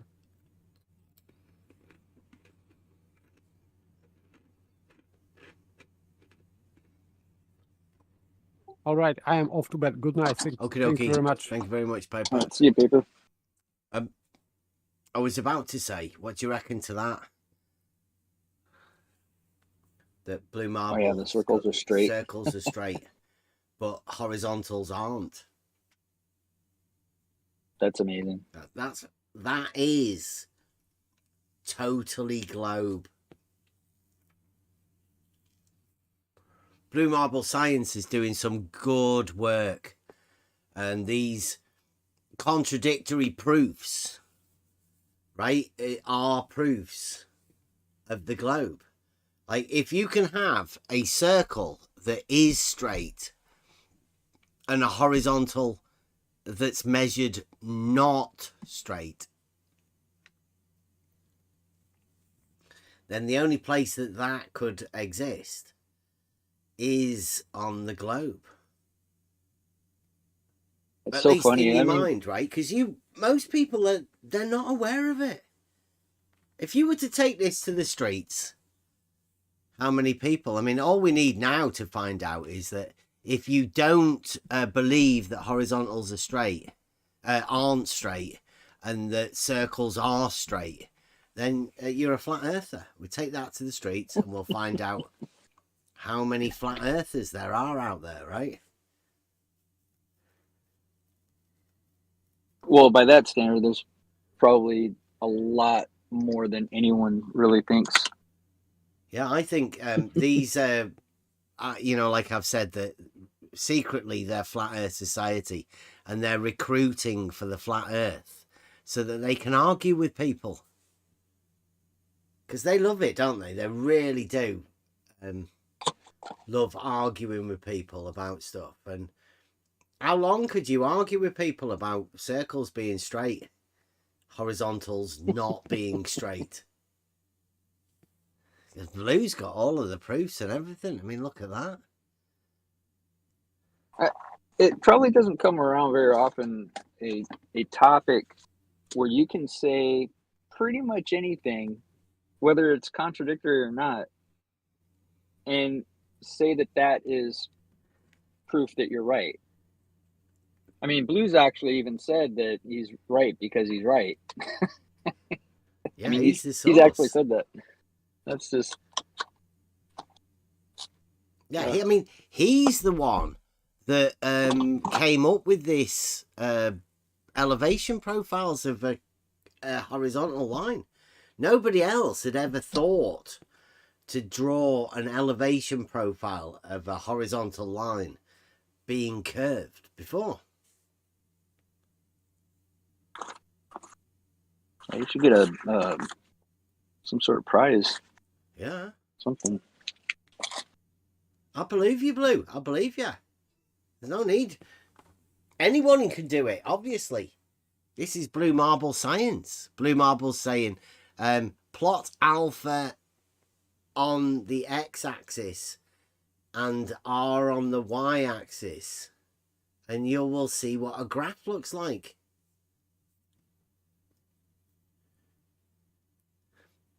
Plotting points on a graph.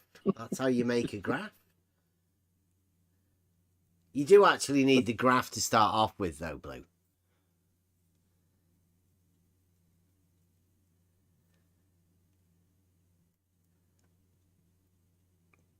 It's fantastic, Blue. I'm hoping that everybody's going to look into this, because this is just fantastic. I can't thank you enough, Blue. I came into this with the imagining that level was the same as horizontal. I just didn't know. I didn't understand that horizontal's curved upwards. Level definitely doesn't do that.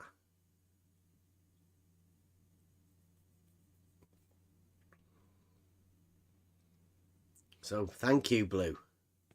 I understand now why Fight the Flat Earth reacted like he did. Makes total sense. Right? I was just unaware that the elevation profiles of a horizontal actually curved upwards. It's me thinking it was perpendicular to vertical.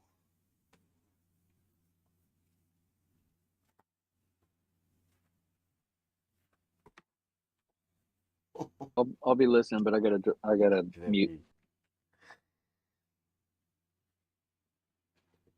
Oh. Well, I don't know how much more it's worth going over it. All you've got to point out is that, oh, mind you, I suppose that's Emma's thing, isn't it?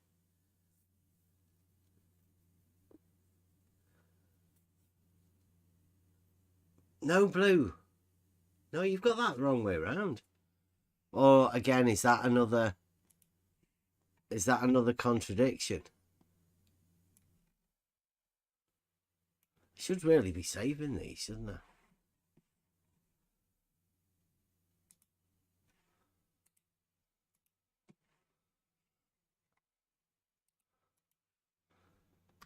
They're in the chat anyway, aren't they?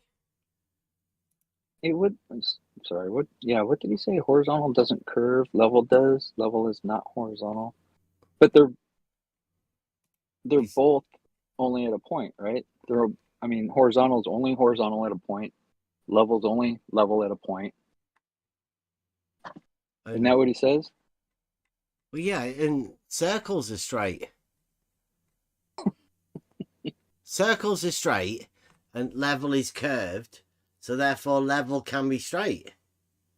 But horizontal, being an actual measured elevation, means it in reality it's curves upwards. You've done that, Blue. So horizontal goes he's doing that up contradictory and down thing. from an elevation from a point, depending on which way you're looking at it.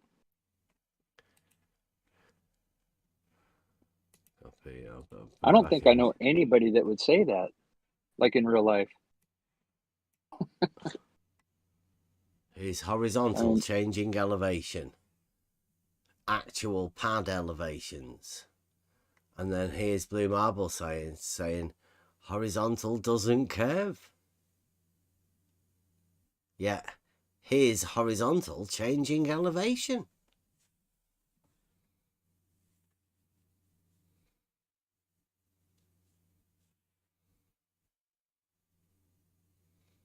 Contradictory proof, I know.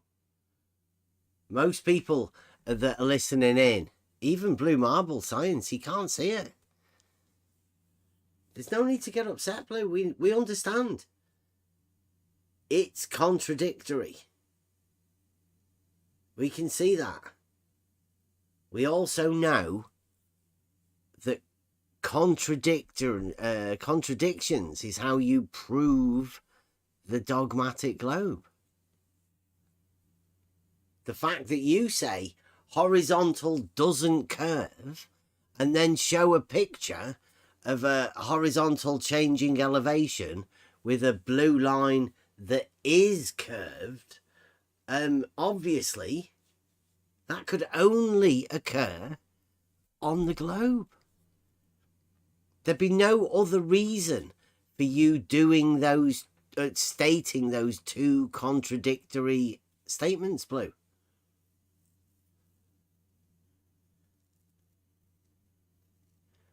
Were it not for the globe, you would not contradict yourself with those two statements.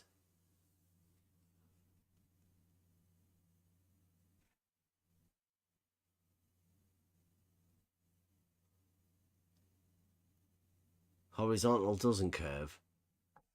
Here's horizontal changing elevation. To get the other one. There is another one, isn't there? Let me get that one. Thanks for coming, Blue. I don't want to be keeping you if you've got other places to be. You must be a busy man. I would imagine a trip to Red's Rhetoric. See if you can get Reds to find that clip of where he slandered me and my family. He should be all right. Should have it by now.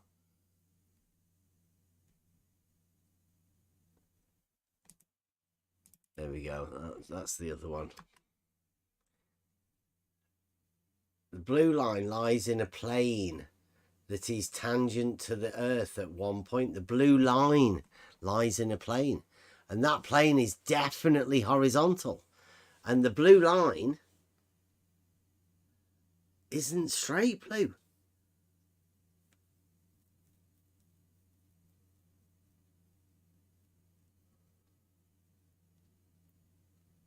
Yeah. Well, I mean, obviously I do have an idea of what straight and curved is. I can see that for myself. And when you say circles are straight, I can see that, you know, there's a difference between a circle and a straight. And the fact that, you know, it's contradictory. And I've learned through the years that I've been around here that you only contradict yourself for the globe.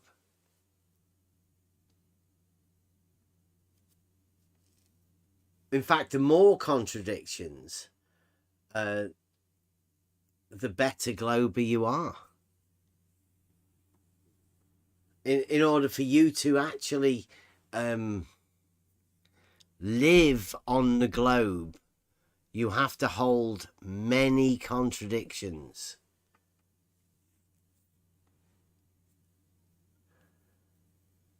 Do you mean, is the graph wrong? The graph shows a blue curved line. You say that's horizontal. How can it be wrong?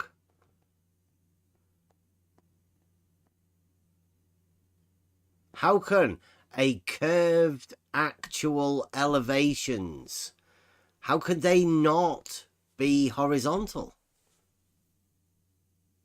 Sort of goes along with Emma's question, you know, how can that shortest distance between those 2 points not be horizontal? But I think you've explained that, because an actual horizontal curves upwards, and the shortest distance between 2 points doesn't curve upwards. So that's the reason. Is the circle graph wrong, Bev? It's contradictory, Blue. It's, how can it be wrong? What, I don't understand. What's your definition of right and wrong with graphs?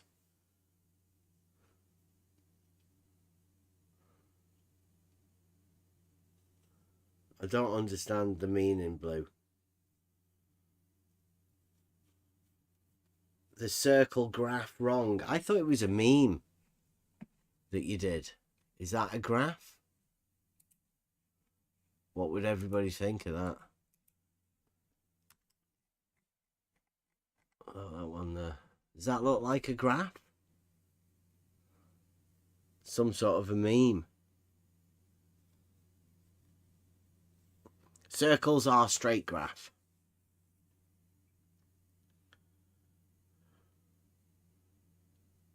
Blue Marble Science is asking us for a debunking on the circles are straight graph, I think.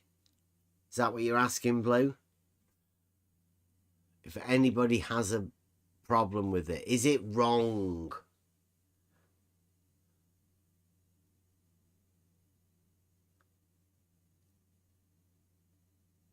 No, I think that's it then, Blue. Tis globe. It has to be.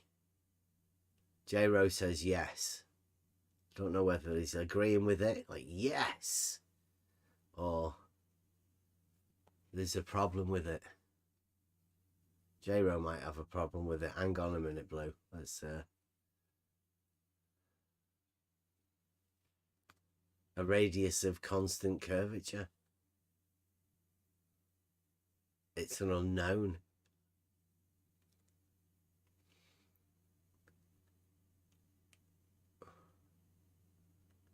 But you're right, yeah, you are. You're referencing the unit circle, aren't you?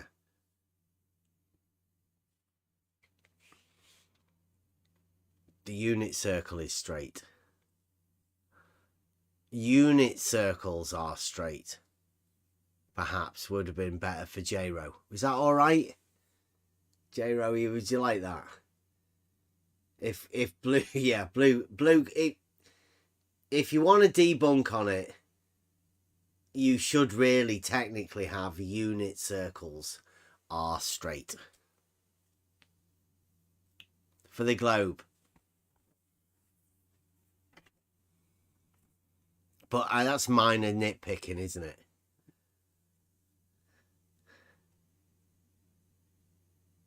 You could get a t-shirt with that, Blue. Think. Blue Marble Science range. I'll do it if you don't. I'll do the Blue Marble Science range of t-shirts. Circles are straight. Level isn't horizontal. Horizontals aren't straight.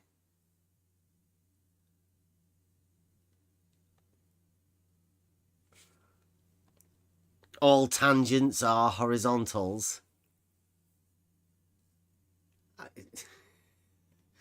5 rules of globe t-shirt. That'd be good. Yeah, we could do that. We literally could do that. If Blue can do his 5, we could do our 5, couldn't we? Yes. There you go. You'd buy one of them as well, wouldn't you? I would, probably.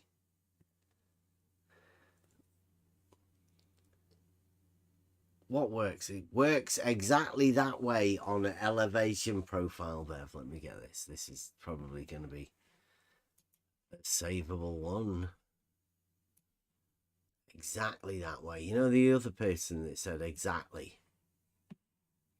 Flat Earth. Wait, the flat Earth. I'll check this one out.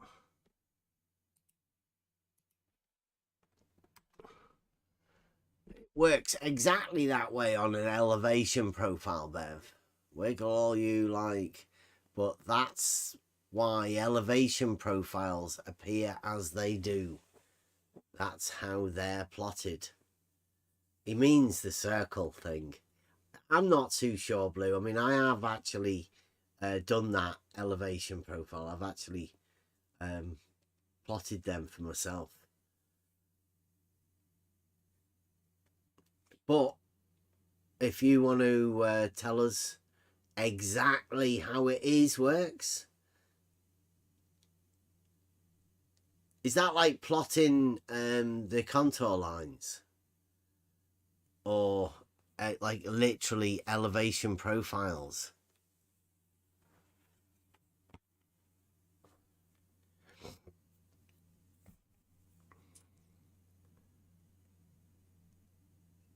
I'm not too sure it works like that, Blue.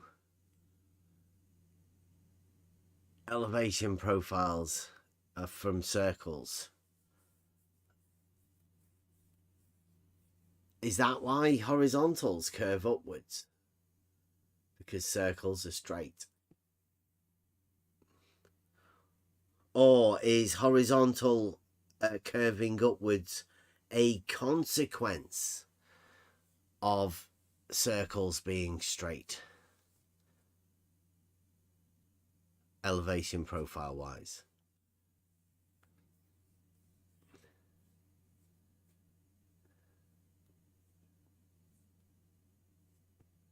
Blue Marble says elevation profiles are heights above a datum. Yeah, normally mean sea level at point. In the case of the circle drawing, the datum is the center of the circle.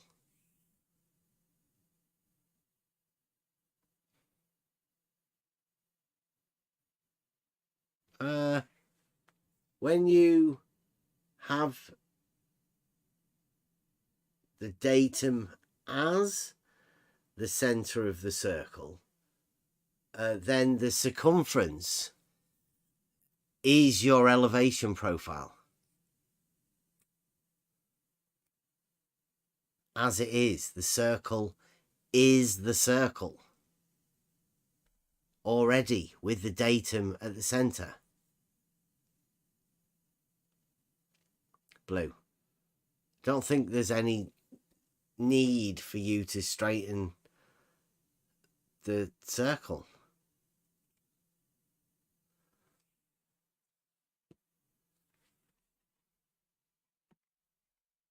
Blue. Is that an upwards curve? Or is that a downwards curve?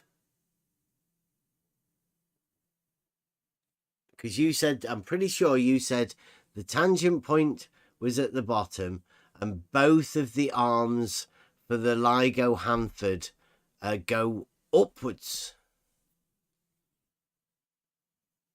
Both of the arms for LIGO at Hanford are meant to be on a horizontal. They go upwards. Blue, that's what you said. You said Blue. I mean, if you want to contradict yourself and now say that they go downwards, well, then that would be a further proof of the globe. A contradictory proof. And then Blue Marble Science contradicting himself. That's tis globe. That's how you double down on your globe proofs.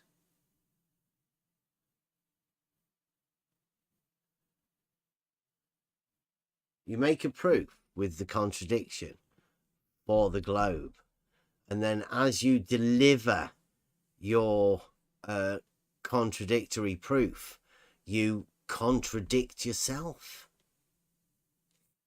Good day, skeptic. Now this may sound a little bit confusing to most people. It may sound as though what we're saying is contradictory. But all you have to remember is the globe, the dogmatic globe, requires contradictions. So every time you hear me contradicting, or Blue Marble contradicting the globe or whatever, first off, what you want to be doing is you want to be thankful for the fact that you can actually see the contradiction. Then you acknowledge the contradiction as what it is, and then you can say that's proof of the globe.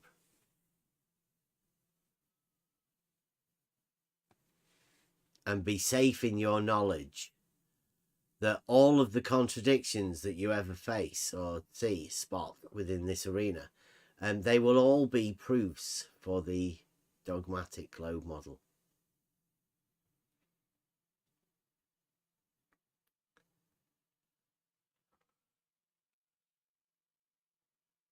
It'll take a while for it to fit in. But I mean, hey, we've been round here for quite a long time.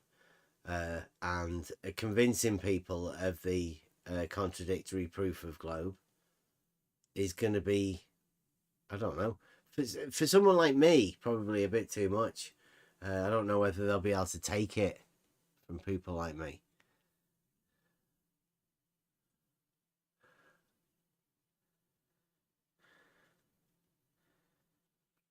Blue Marble Science says the tangent point is at the lowest elevation. The curve shows you how much drop has to be accounted for, except this is another one of those globe proofs that they all go upwards. So how much drop has to be accounted for an 8-foot rise?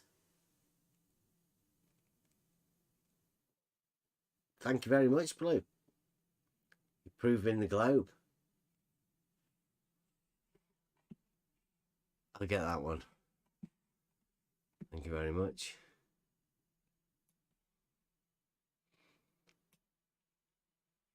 You could do this all on your own, Blue. Oh no, look, Wally's come to help.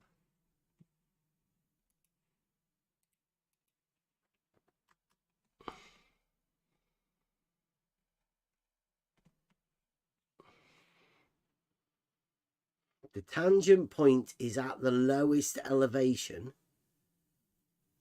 The curve shows how much drop has to be accounted for. 4 foot rise. It's not a drop. And then once you've got to the apex, there's another 4 foot rise. Again, no drop.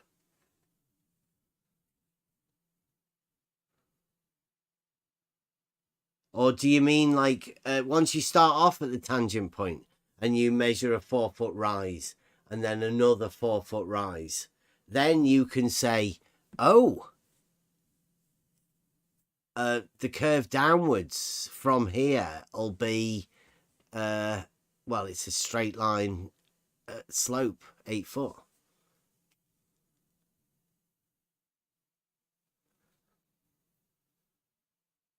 So I don't know how much drop has to be accounted for. Because once you've gone up 4 foot and up 4 foot, you don't really have to account for anything. You just match them 2 points back up again.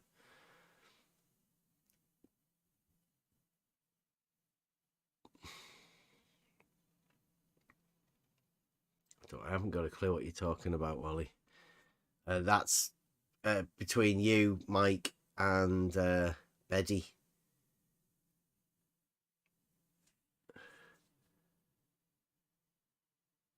The tangent elevation is dropping away from horizontal.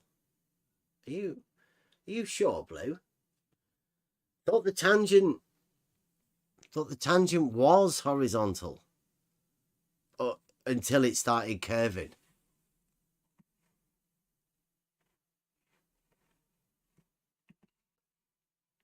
I may act like I'm confused, Blue, but I'm really marking you on all of this because these are globe proofs.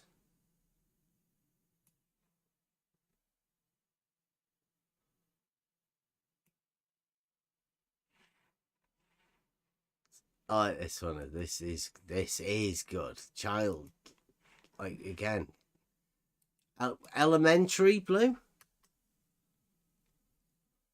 Okay, now imagine you're a child and Blue Marble Science is talking to you. So he's going to say this. Dan Bev, the tangent elevation is dropping away from horizontal. even though the tangent was horizontal earlier. It's not. It's dropping away from horizontal. If you want the elevations that will straighten out the drop, the drop's vertical. You will straighten out the drop. You have to increase the elevation. Just go higher. That's obvious to a child. I'll read it again in case you thought you weren't able to comprehend it. Right? Check it out.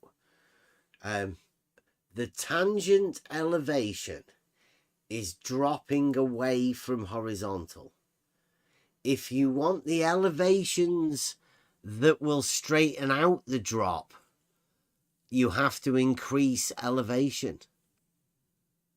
That's obvious to a child.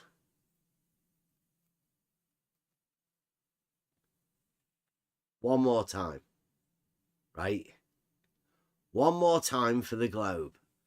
Dan Bev, the tangent elevation is dropping away from horizontal. If you want the elevations that will straighten out the drop, you have to increase the elevation.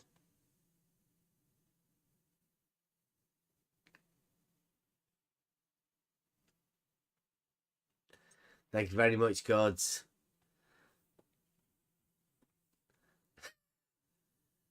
Once more, for prosperity.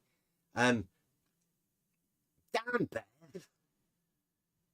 the tangent elevation is dropping away from horizontal. If you want the elevations that will straighten out the drop, you will have to increase the elevation. It's obvious to a child.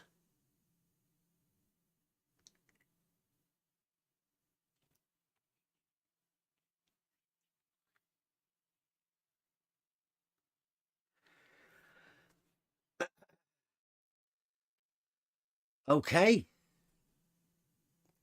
And on that note, I think we will leave it and check out this new Buster song.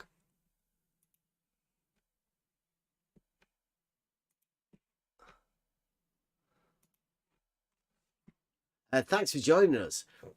I think we were wanting to, I don't know whether Kevin's going to be around or not, but we're going to go over the lost tools of learning back on Wednesdays again. Trivium, learning, old school learning. And I'm going to have to, I've got some videos ready to put out. They're going to be just random videos of conversations that we've had. Mainly, I used to put all of these conversations out all the time. But now, to be honest with you, it feels like I'm talking to mentally deranged people. But, I mean, that's modern globe. Nobody actually understands anything about this model. And nobody really wants to understand it. There's no new people in this arena. Only people who are obsessed with it. And we want to be moving out of this arena. But it's getting that way that it troubles people having a conversation about reality. And these conversations that I'm going to be putting out, I don't know.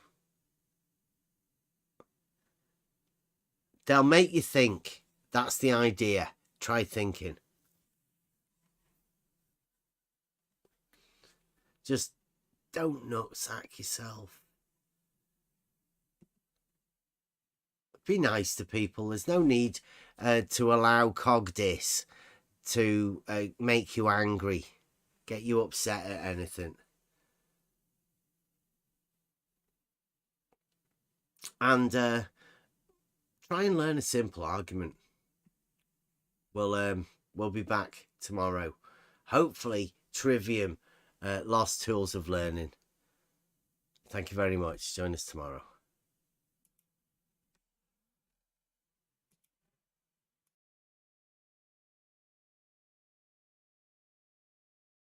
So, this water is straight and level and does not flow. Advanced simplicity takes hold. You'll find the truth from things of old. So, let me give you a hypothetical. I want you to imagine a 6 mile long straight stretch of water. At each end of this straight stretch of water is a bridge. Point A, so you've got 2 bridges. Point B. This water is straight and level and does not flow. At each end of this water is a bridge. Point A, point B. At each bridge, there is a plumb bob hanging down to the water. We are on the road, even altitude, suspending judgment until the truth is known.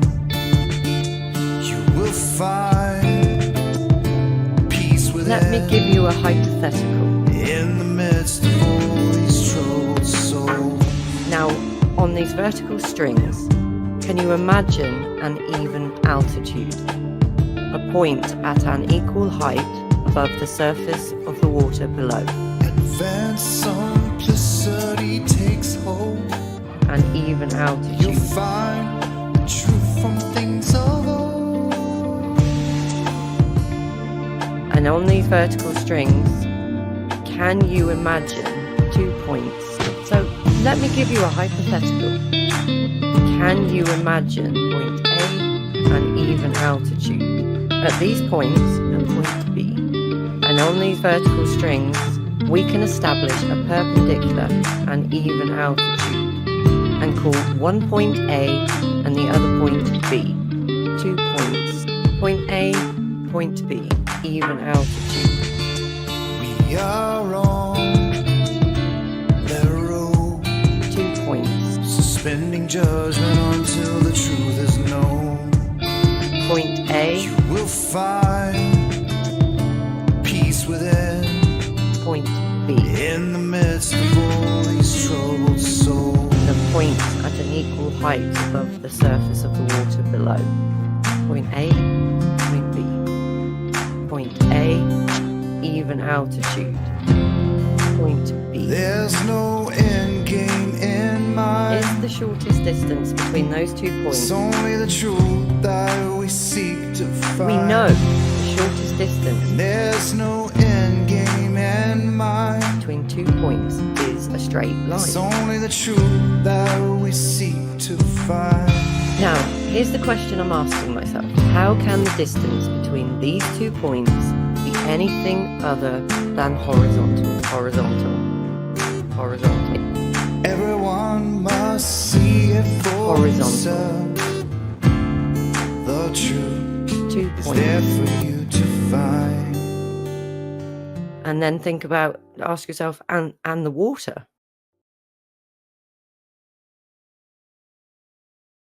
Oh, fuck that up.